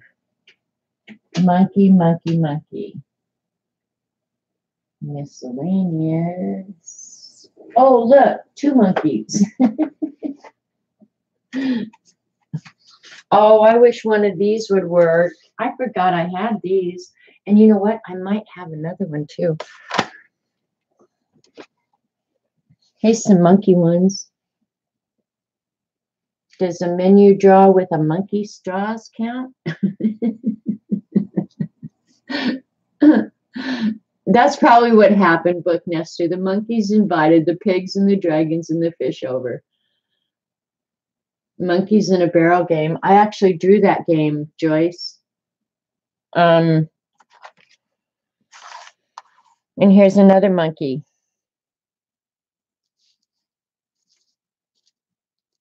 They're still not proportionately a good size.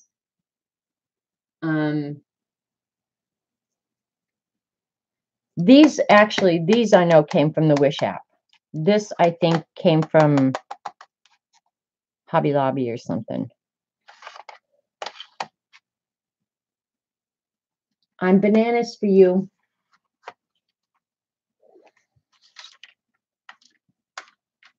Yeah, so who else has 2 monkey? There's something wrong with me. I even have a container of paint splatters.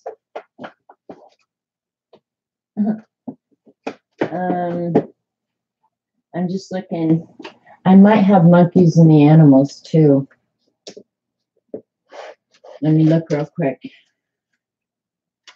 Here's butterflies, horses, insects. Oh, here's a fun monkey. I do have monkeys in here. This is a cute monkey. Oh man, I wish he wasn't so big. I might have to draw him. Look at that monkey. That's a cute monkey right there. And then there's another Curious George. That's a cute monkey right there.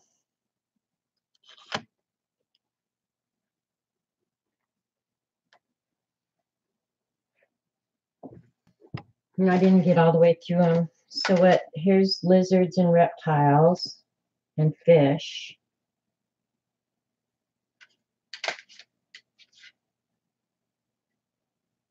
Oh, there's where the unmounted monkeys go. I'll put them away.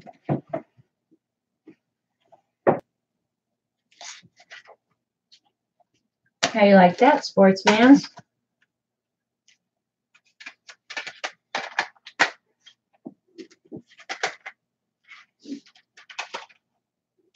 All right, that's all the monkeys we've got, unless I have monkeys somewhere unknown, which is entirely possible because I really need to organize this monkey business going on around here. How long do those paint spotters keep? Do you have to refrigerate them? You need a monkey? I ask Robert for a monkey about once a week. You guys want to see my Barrel of Monkeys game that I drew? I think it's right here. This is the game one. Nope, that's the cartoon one. I don't know where my other Inktober is. I thought it was right here, but apparently it's not. It's in one of my... Here it is. Nope, that's not it either. I'll find it. Anyway, I did draw that Barrel of Monkeys game. That's weird. Where did I put that? My...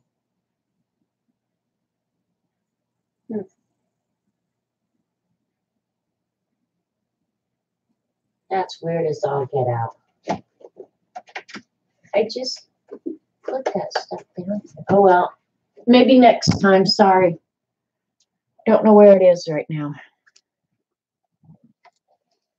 This is not helping me get this done. Put a little chicken on the swing. You want to see a stream of all my stamps? Oh my God. Didn't you read about the monkey tearing its owner face off? No, I didn't read that. Try the 3 monkeys hanging down to the swing. Well, we could try that. I know where the 3 monkeys are. It's actually in the animal one that I just put away. Here we go. I do like the monkeys. I like the idea of a monkey, but I don't want it to be really... I could put Tweety Bird in the swing, standing in the swing. That may be what I end up doing because Tweety Bird is the perfect size. I'm just looking at what other little animals stamps I've got on the walls.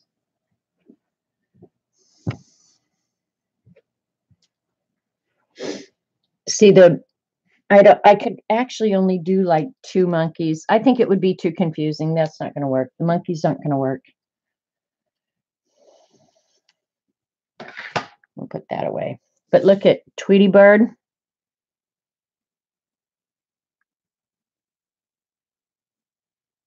Sitting. You like Tweety Bird? Put a damn monkey sticker on it and be done with it. It's cool, Cat. Hopefully it's recording. I'm going to put the little cat on there. The cat on the swing is what... Because then it would qualify for the... We're putting a cat on it. And if we wanted to do another one with a different animal, we could do that too. But we're putting a damn cat on it because I can tell that Eileen's frustration level is getting a little out of control right now. Yeah, I can tell that. So we're going to do the cat, and I better get it the right way, right side up, so the cat's not on its head. Sharon's saying perfect. Y'all are going, just do something, please. Oh my God. There. There's the little cat sitting on the swing. Why is this not wanting to focus up close? That annoys the crap out of me. What's Eileen doing now? The OCD does bother Eileen. It really does. I don't worry about that stuff. She goes cuckoo. I don't even care. There, the cat is sitting on the. Now, where did that black come from? That's where the black on the thing came from.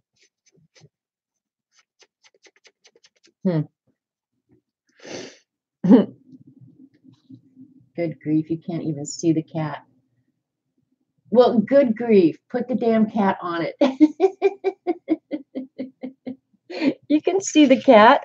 Well, in relation to the size of the tree and the swing, the cat is the exact proportion. Don't you think? It is in my world. I mean, you couldn't have a hulking cat in there. I think the cat is cute too, Debbie.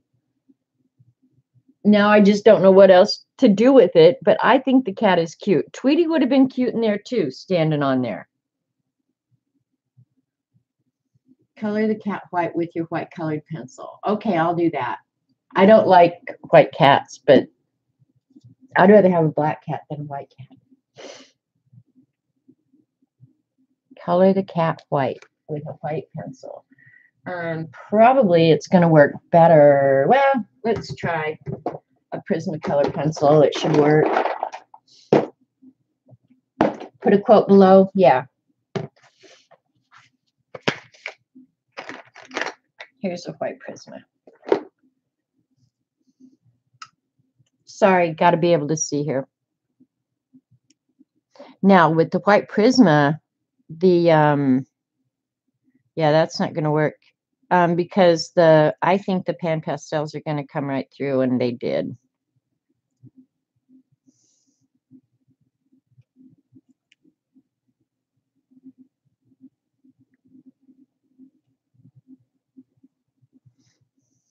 Of course, it could be a gray kitty cat, because my cat that died was a beautiful gray kitty cat. He was so sweet. So it's going to be kind of a gray kitty cat, I guess. Now I have to draw the face back on. Yeah, we could actually cover that kerchief, though, with a Posca pen or something. But we'll just find a little pen here. I obliterated his face.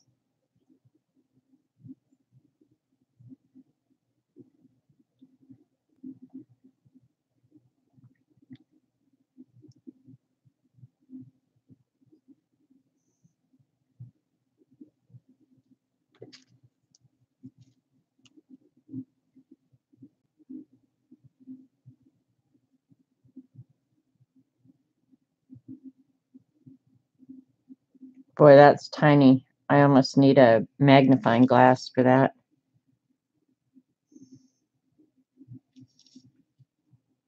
All right, now Eileen's all hacked off. She's sitting over in the corner. Why don't you put a monkey on it like I told you to? That's all right. We'll do something with that other background too. And I'll think about this one. I still got to clean up the edges of that and go around the tree. And then probably think up a quote. After a beautiful morning with almost no rain, just added to the for the rest of this week. I know that's hard on you guys up there, Jean, because you're not used to it. We've actually had a cool spell. You guys, it's only 78 degrees right now. The end of July in Oklahoma. Unheard of. Absolutely unheard of.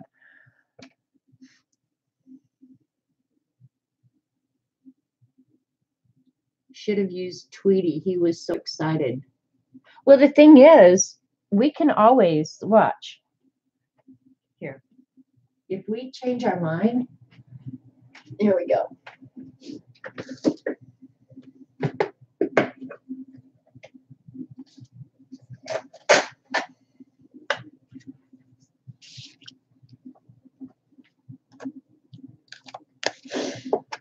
And maybe this would be a better idea.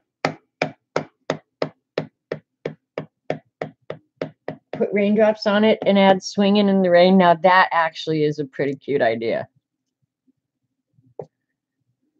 Joycey, I'll stamp out a bunch of these and send you the little Tweeties. Because I haven't shipped your flower yet either.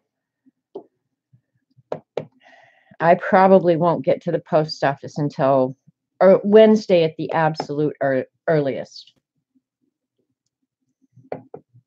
I just don't see it happening. Or you could call it out on a limb. Now that's true. All right. Let's get the, well, we can use the,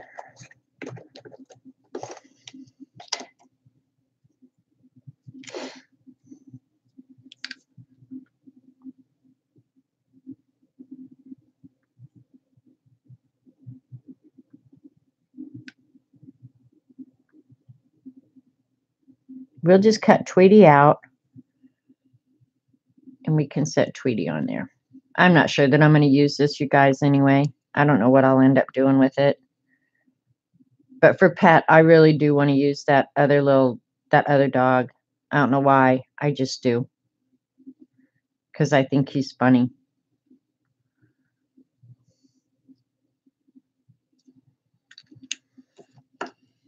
You missed it, but earlier I said summer is a great time for a big swing. That's not bad. My original thought for summer was watermelon. When I think of watermelon, I think of summer. That's the truth. And corn on the cob. Summer to me is more food.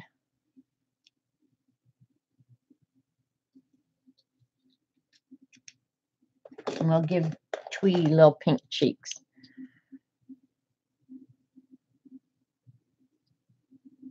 Like he's embarrassed.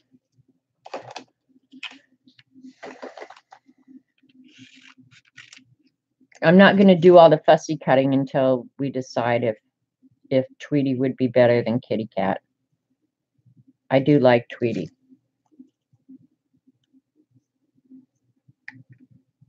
And proportionally, he would work okay. He would not be horrible.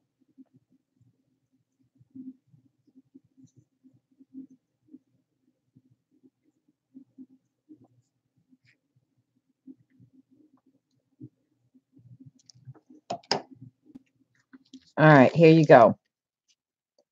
Would you rather have Tweety Bird on there? I don't think it matters.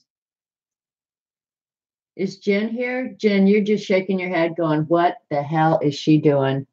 We were just playing with pen pastels, Jen. Only 5 a.m. Woke up early, but still in bed, so probably not much chatting. Will you just lay there in bed?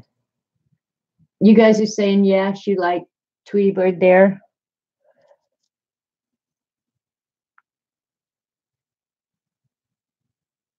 I wonder if by the time I fussy cut him, if he's really going to cover the cat. I'm not crazy about the cats for damn sure. Tweety does stand out better, I agree. Let's see.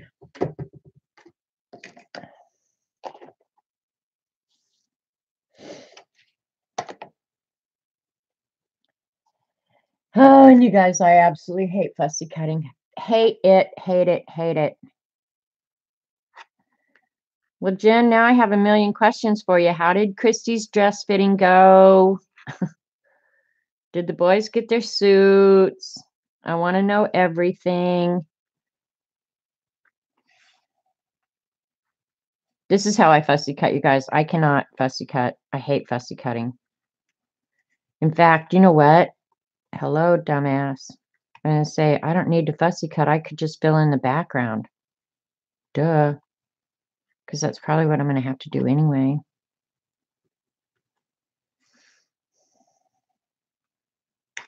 I may not have a choice. We'll see.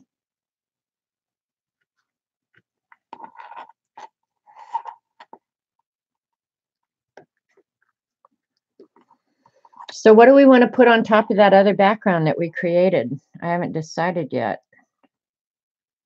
One of them that I haven't done yet is your choice.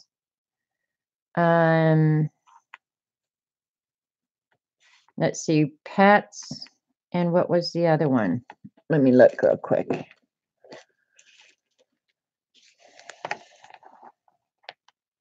Summer pets and free choice and poppies. I haven't finished poppies yet either. Put the cat in the tree. Put pen pastels in the white space. That's what I was just thinking, Debbie. Quit being such a dumbass. And then I know he would fit, right? Because I think the cat might show behind him.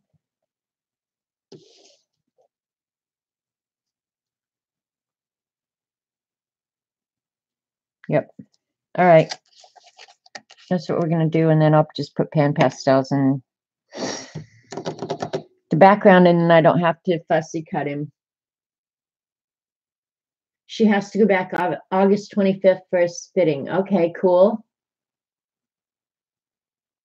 No, it's not summer pets, Safia. It's summer is one theme, and then pets is another theme.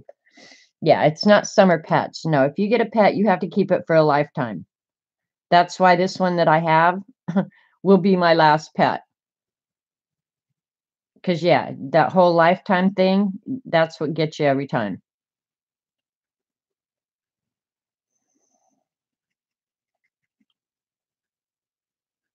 It's bad enough you have to deal with old people, but to deal with old pets is a real pain, too. And I know that sounds heartless, but it really is. It's pain.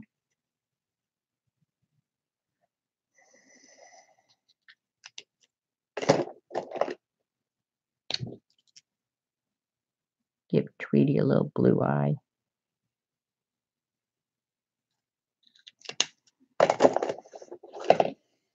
She bought 2 pairs of shoes to try with the dress. She didn't have time beforehand. Cool. Just joking. You said them together fast. So, okay. Yeah, the party's almost over. Gina's coming on here in a little while. I'm going to call it a day, run up and take a shower. I don't have really anything that I want to eat for dinner here, which is kind of a bummer. Which means I might have to go out, which I'm not crazy about either. All right, here we've got the green background. So we'll go around him with a little bit of the green. And then I don't have to fussy cut so close.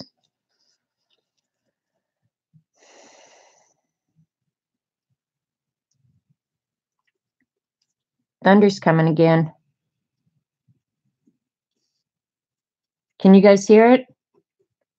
That rolling thunder. And underneath him doesn't matter because I'm going to cut that off.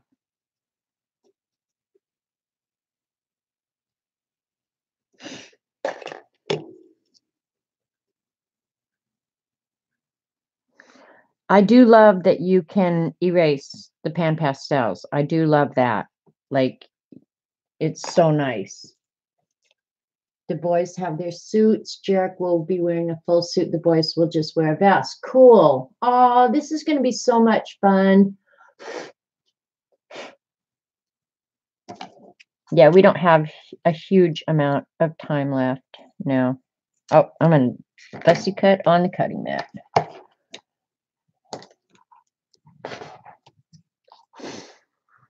So what other questions do you guys have about pan pastels? Other than where to buy them? I'm not going to buy more for a while. I really am not.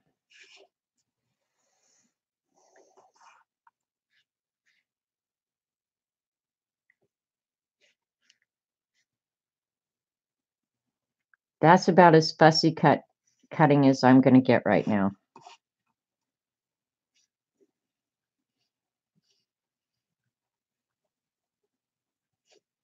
I can't remember who did the teapots for Angie's swap and had fussy cut out all that teacups and teapots. I was just like, I'd sooner cut my hands off than do that. I promise you. I really would. I know I'm never getting swing with a cat or bird. This was a stupid idea, right? I am lazy. Lazy much? Of course. But this will cover the cat for sure too. So, and if I have to blend it in with the pan pastels, I guess we'll just learn something else, right? But I do want them all. After watching Dee Dee, I do want every one of them. Look at that. Covered up the cat perfectly.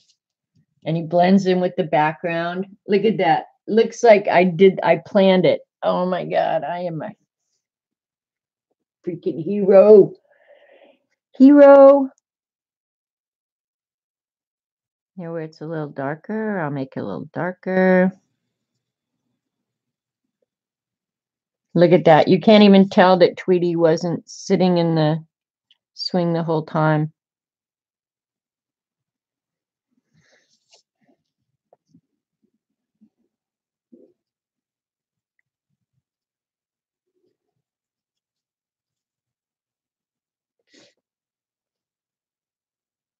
It was me, and I suffered for you all. You did yours out today, Eileen? What did you do with them? Oh, you did it over the oxides. It doesn't look great. But we learned not to use gloss medium for the tree. That was one thing we learned. And what else did we learn? Oh, you guys had never seen the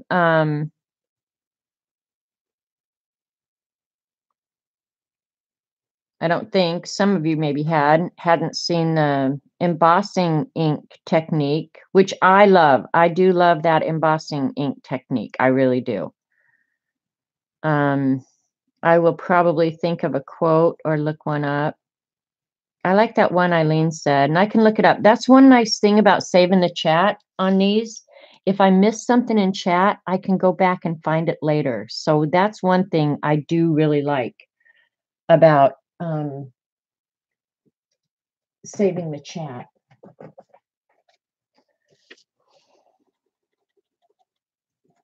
Yeah, the Sharpie is not liking that Posca at all. Yep, Tweety won today. It's not normal that Tweety wins, but today Tweety won.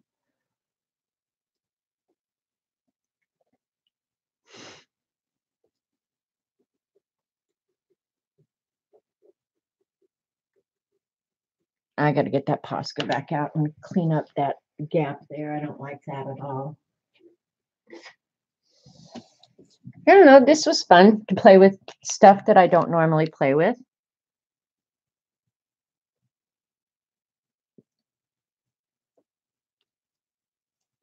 And I don't know what I'm going to do with this other background.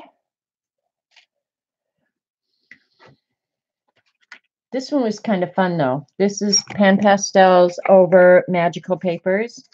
It's kind of a crazy background. Not sure what I am going to do with it. If anything, it might just be like that. And you saw the monkey drawer, so that's always a good thing.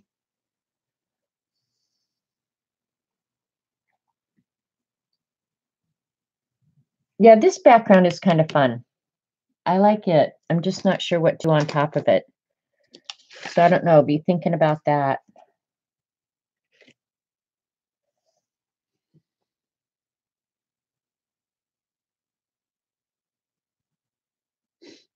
Fish or mermaid looks like abstract water. It kind of does, huh? We've still got that. Where's the tree one? Oh, I took it over and washed it, didn't I? I was going to say we could actually use the tree. Hanky money stamp on background.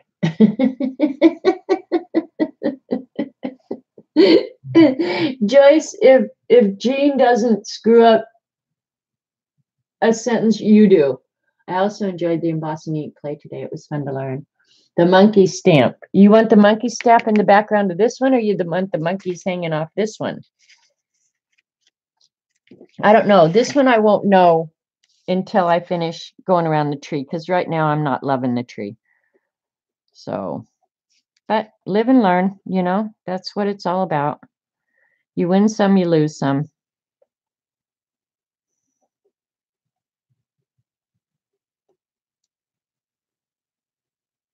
I won't use this for an artful evidence prompt, probably, you guys. I really won't. Unless I come up with a really clever quote or something, I probably will not use it.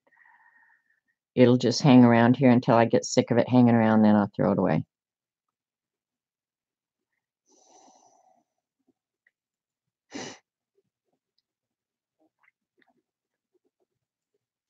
Unless I get Sylvester out.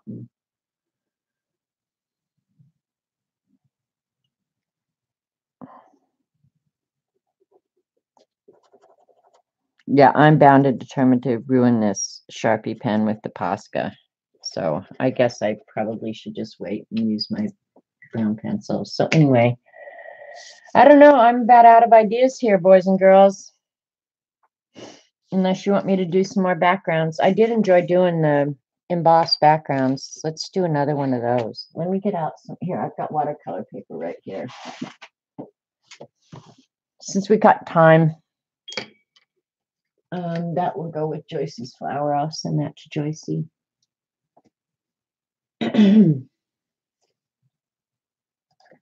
All right, that can be put away. All right. Let's do this one could be a really fun background. I haven't used it since I got back from Australia. We got these at Kaiser Craft. I think Jen may have gotten this one. Somebody else got this one because I saw it and thought, oh, I really like that. So let's go ahead and give this one a go. I will cut it 6 by 6. And this is watercolor paper. This is really heavy watercolor paper. So, I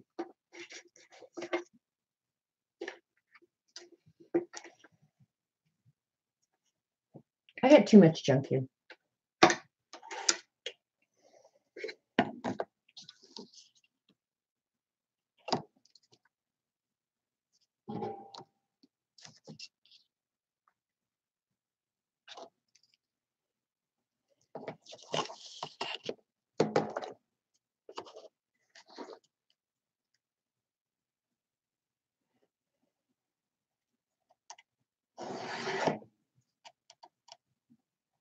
Now I have to decide what color. I want to use that pastel, the pastel colors.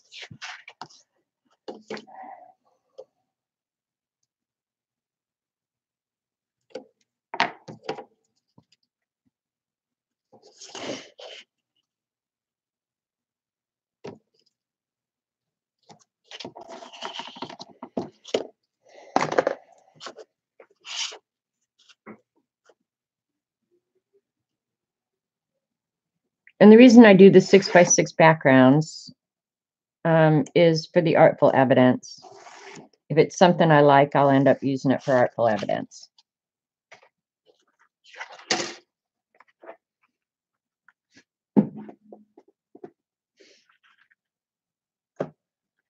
All right, let's use, this chalk is going to be everywhere.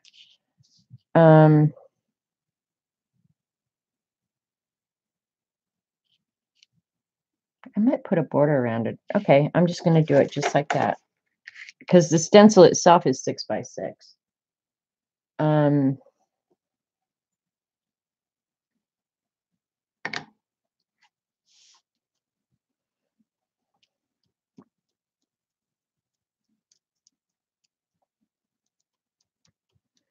this is watercolor paper, so it's going to be real absorbent. But I think the embossing, or actually, it's just glycerin. The glycerin should sit right on top of that paper.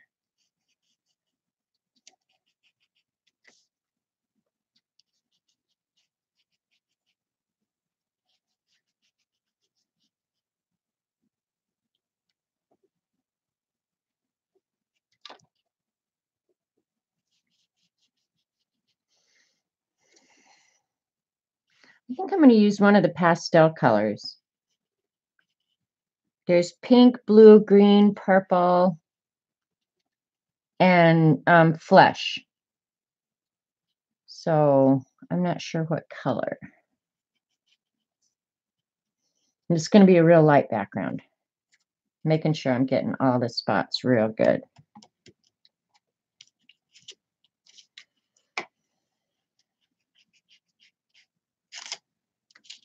All right.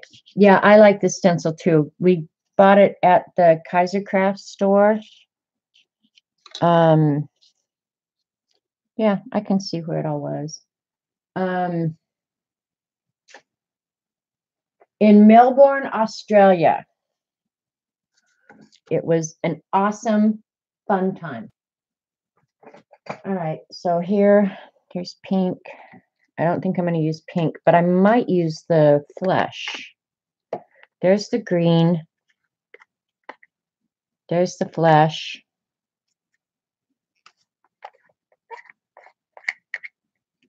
Purple. And blue.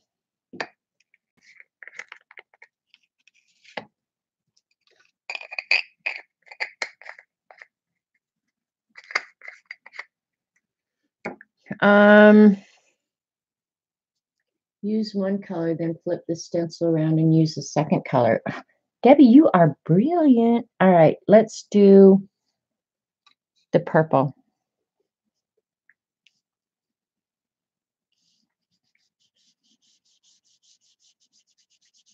Because see it, well, there it's showing up a little bit better. But see how nice it makes that purple pop?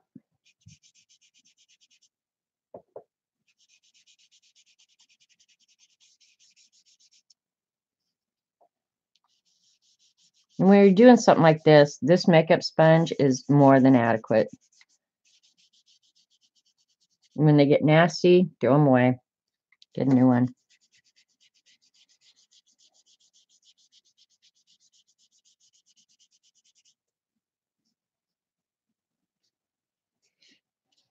Yeah, this is kind of a fun effect. It really is.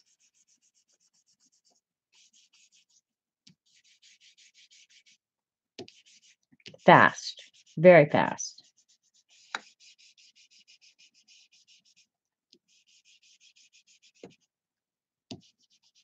Now, I think if I wanted this purple to stay put, the best thing to do at this point would be to spray it with a workable fixative, because when I add a second color, wherever there's not glycerin, the pan pastel is going to want to move.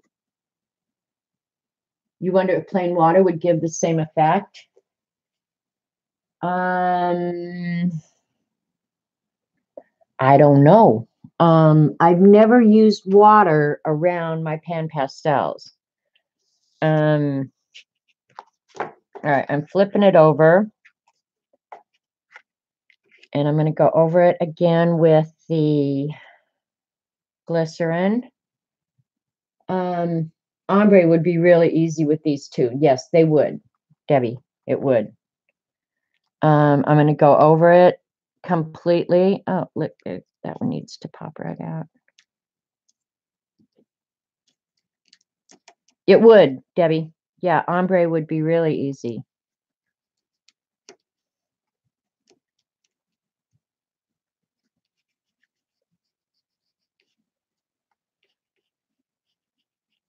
Now I'm thinking I might do the light blue on top of it. Because then if those two colors mix, you're not going to get something that's gross. So I'm thinking maybe the dark or the pastel blue.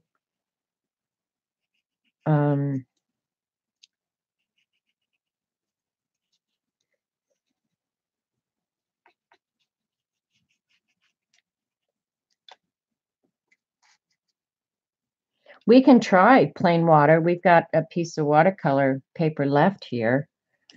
We can try water. I don't mind giving it a try and just seeing what happens. I would not introduce water into my pans in any way, that's for sure. I'm not sure that that would be helpful in any way to them.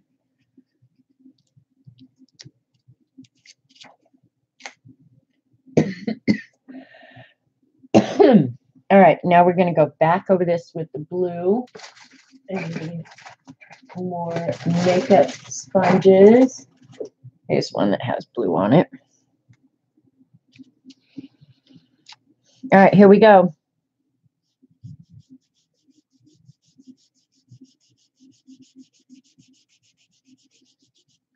This is kind of cool. I'm losing a lot of the lavender color.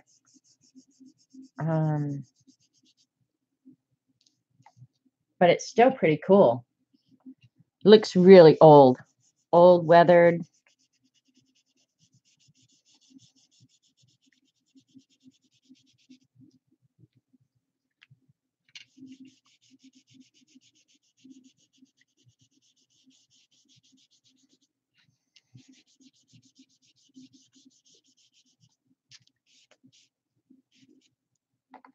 Kind of cool looking.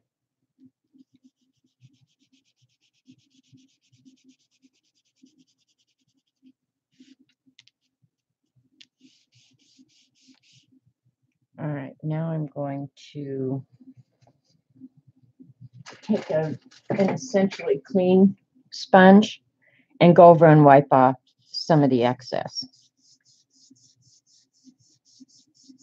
Yeah, that makes the colors kind of stick out. The purple stays purple, the blue stays blue. So that's kind of cool. I saw a video where she put the finished piece on the jelly plate to seal.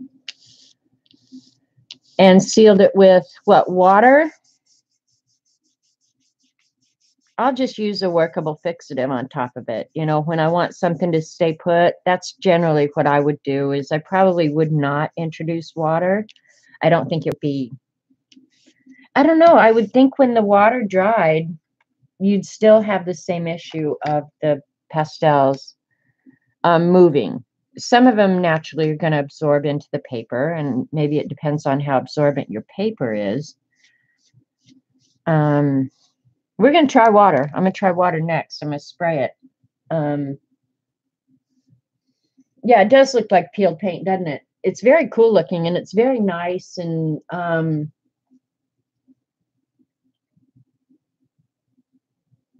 I like the two-tone. That was a good idea, Debbie, you know, where you use the same stencil. Yeah, I mean, it looks very cool. I don't know what I want to put on top of it, but I'm going to go ahead and we're going to try one with water. Something smaller. Let's see, which one do I have over here? I really like the small ones, but that's going to be a little bit harder with the water. So you know what? A circle one would be better. Because then we'll see exactly how good it maintains the design. Here's one. Here's a good circle one.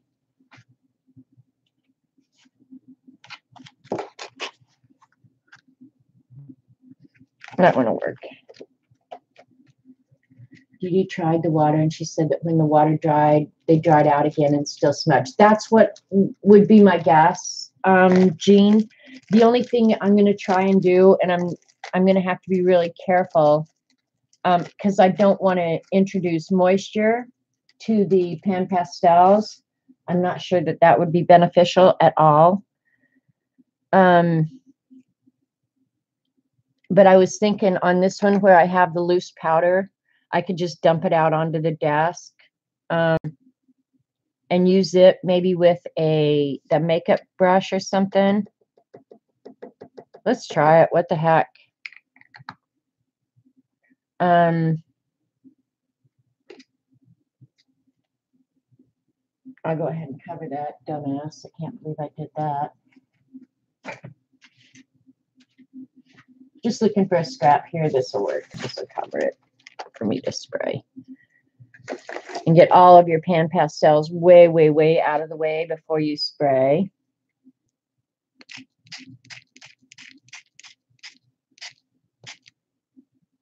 All right. pick it up. Yep, I can see the circles. So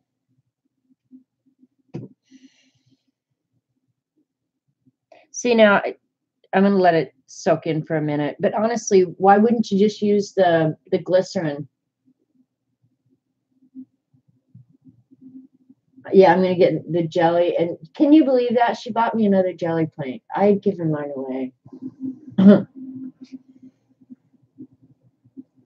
See, that's what I'm thinking is by the time I wait, because I don't want to. I mean, if I went with a paintbrush now and went over this. All right, here. I'm going to go ahead and clean up the excess. Joyce wants me to lick them. Well, Joyce can wish in one hand because she loves me, right? Yeah, whatever. All right. I'm going to use this brown just because I've got it. I poured it out here. All right, and there's still a little dampness.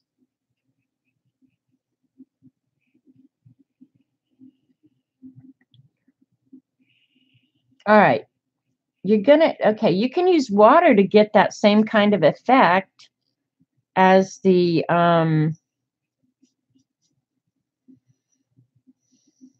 glycerin. Some places obviously were more damp than others, but that still worked. Now what we're going to try.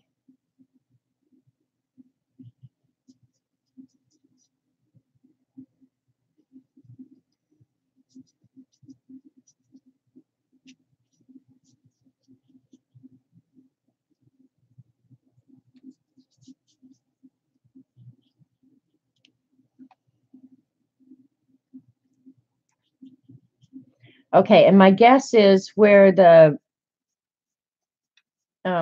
dark spots are, where the water was, it's not as crisp. I would go ahead and use the glycerin because it's not. Yeah, I will be a mad scientist, Jen, because it's not going to go anywhere. It's absorbed into the paper now, so it's going to stay put. So you can always do it that way, but I would never introduce water into my pan pastels. That's one thing I will tell you for absolute certain. Now, the thing I'm wondering,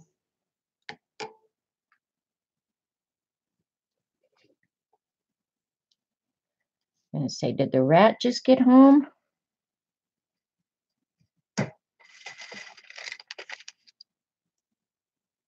Where'd the spray bottle go? Oh my God, if you could see this room right now, you just go, you poor thing. If you're really going to do this, what I would say is definitely use a watercolor paper or some paper that is very, very absorbent. And then like right now, just leaving this like this, I'll probably use, and this, before it had all the paint and everything on it, this was a very absorbent towel. I'm going to go ahead and dab it on there and like push it down in.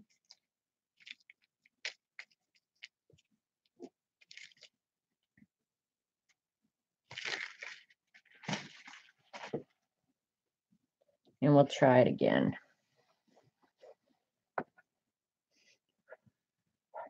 It's a little moist, but I'm not going to worry about it. And I'll use up the rest of this powder. I don't know. If I wanted something like this, I would just go ahead and use the glycerin. Because I can wash this brush. I haven't hurt the brush at all. The pan pastels do wash up very nicely with water. So you could get the same thing. Now, the thing I'm wondering is using it as a sealant, I think was the whole idea. So let's go ahead and spray it with water. On the watercolor paper, I'm almost certain it will act a little bit of a sealant because, well, maybe not. because the paper is so absorbent by its nature. I am busy. What am I busy doing? I know what I shouldn't get. I am busy, busy, busy. Somebody's out here. It's the rat. I don't know what he's doing. He has the trailer hooked onto the Kia. I don't know what he's doing. All right, I'm just going to use this to sop up the water and see how much of the brown we pick up. That's going to tell you. Look at Safia's comment. All right. Have to go back up and look. Eileen cracks, whip, and cackles, dance, monkey dance. Yes, she does. So in this case, it has almost acted like a sealant, but I don't think it's actually acted as a sealant as much as it has just forced the pigment powder down into the paper. I'm gonna blow it dry real quick, and it stopped raining now. He was gone, but I don't know why he'd come here with the trailer. All right. I'm gonna just dry it real quick, and then we're gonna try and erase it. Not soft and wet, just a little wet. Won't take but a minute.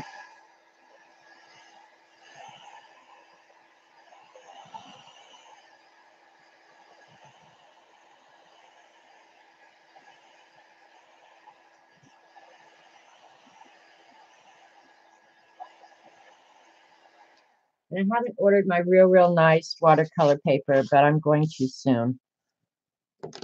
And give that a try. All right, let's see. Let's do it on this one right here. And oops. Yeah, no, I can erase that right off. So I would say, unless they're adding something to the water or whatever, I'm going to say that water is not a good sealant for these powders. Really, it's not. You can get some funny techniques, I guess, like this if you're willing to brush it on. But I'm going to say no. Get the glycerin. You're going to be a whole lot more happier with it. That's what I'm going to say. Because I'll do the smaller circles over there now with the glycerin.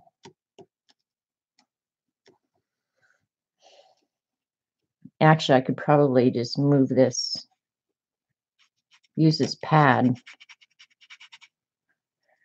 the whole ink pad, and just rub it on there if I'm going to do the whole design.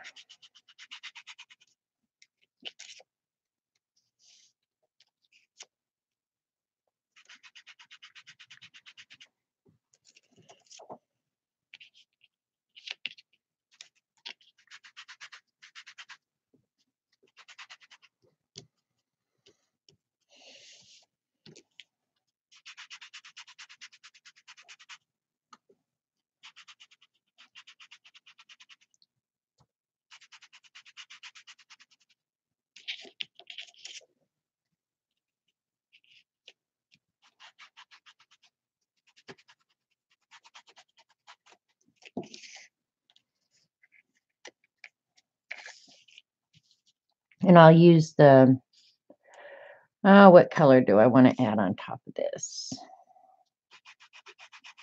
Blue.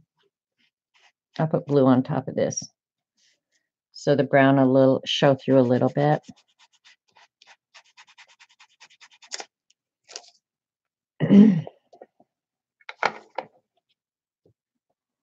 Where's the blue pad? There it is.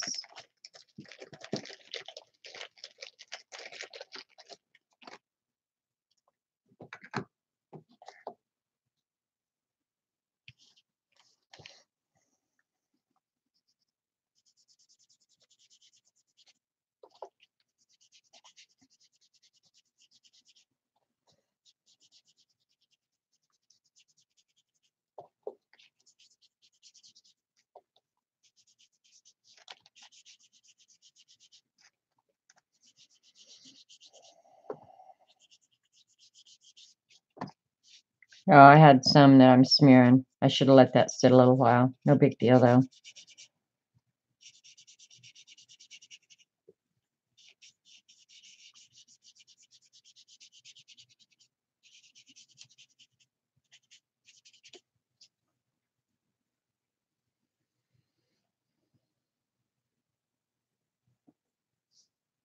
Patty has just posted pictures on Instagram of her set of colors she made at Kramer and also a group shot. Oh, cool. Well, hi, Galena. Stop lurking. So anyway, yeah, I mean, I think the water sealed it, made it absorb into the paper a little bit. But I think if you want something crisper, I would definitely use the glycerin or the embossing pad or whatever you've got. Glycerin is really, really cheap. You can get it like a whole bottle for like $3. Just put it on an old pad and it'll work fine. So anyway, I don't know what I'll do with this, if anything, ever. So yeah, we didn't really do much. I do like this one though. This one came out really cool. I do like that a lot. That I will be very comfortable working on top of. Oops, bye heat gun. Yeah, I like this a lot. I may sit here and do this in a dark green and a light green on the watercolor paper. And then I'll finish the tree and put all this junk away. Yeah, I like this one a lot. This one came out really cool looking. This backward camera drives me cuckoo. Try and straighten it. Yeah, so I guess that's really the only thing we learned today. That, and don't use gloss modeling paste if you want it white. Well, you could colorize this too, I guess. I'm going to try that real quick because yeah, otherwise this gloss modeling paste is, in my humble opinion, utterly useless. So we're going to go ahead and colorize it real quick. What do we have to colorize with right here at our finger tips? We've got some ink right here. We'll add some ink to it. Let's add some brown, and I'll go back over that other thing. Hi, honey. Hi, baby. Are you still screaming? Yes, I am. Everybody, hello. They just heard you. Yeah, it could be water.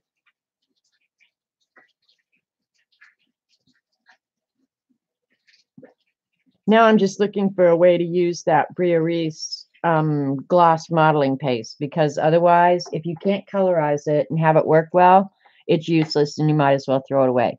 But it was really cheap at Hobby Lobby, so it was an experiment. They're all saying hi, Robert. You big, fat, smelly loser. What were you doing with the trailer over here? Just brought that stuff back. I took a stand to put under that mower so it wouldn't fall on me if the chain. Oh, okay. And I went down, got a big bag of mulch from. Cool.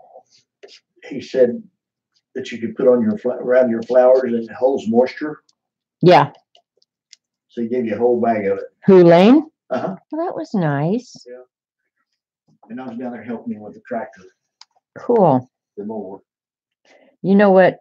Well, let me look at the mulch before I tell you this. That peat moss you can put in the back yard. I'll look at it. You talking to me? Yeah. All right, trying to get a color that I kind of like.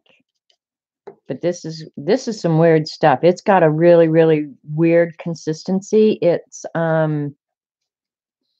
almost like plastic. It's just really weird. All right.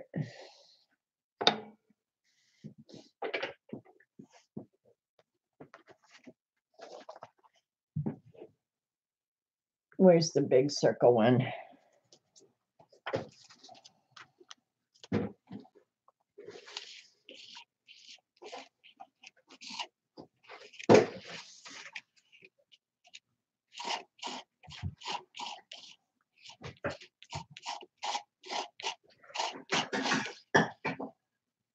You want to roll? No, I'm fine, thank you.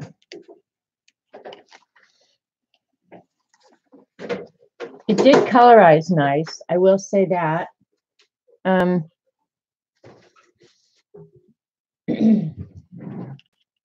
Yeah, it did colorize. Very nice. Well, I want that there.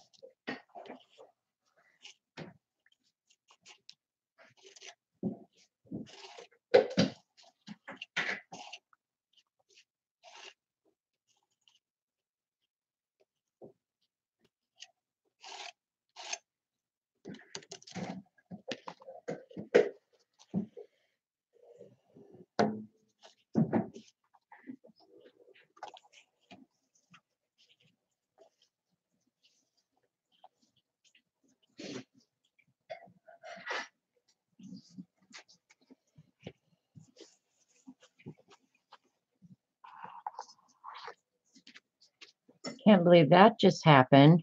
Dumbass. It's got to get washed now.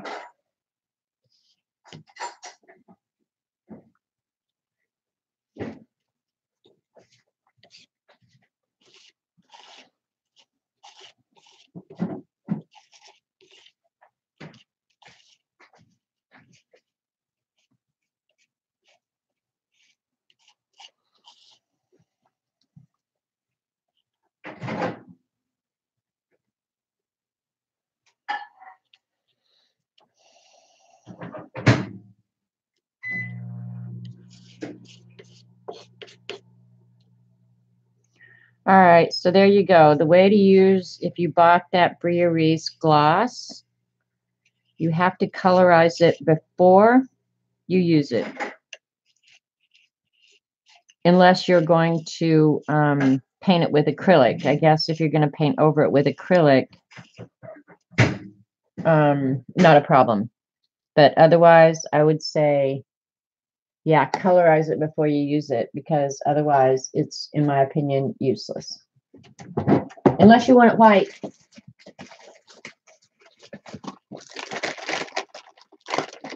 So anyway, Jean is going to be on in about 10 minutes, so we probably ought to call it a day so you guys can go hit the restroom before Jean comes on. And this I'm just going to treat like work in progress. It may lay around here for a while until I decide what I want to do with it. And someday I either use it or it ends up in the garbage. That's pretty much how things go around here.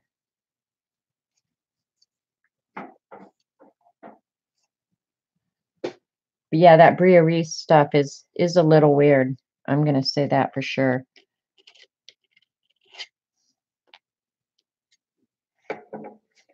So, yeah, didn't actually finish anything.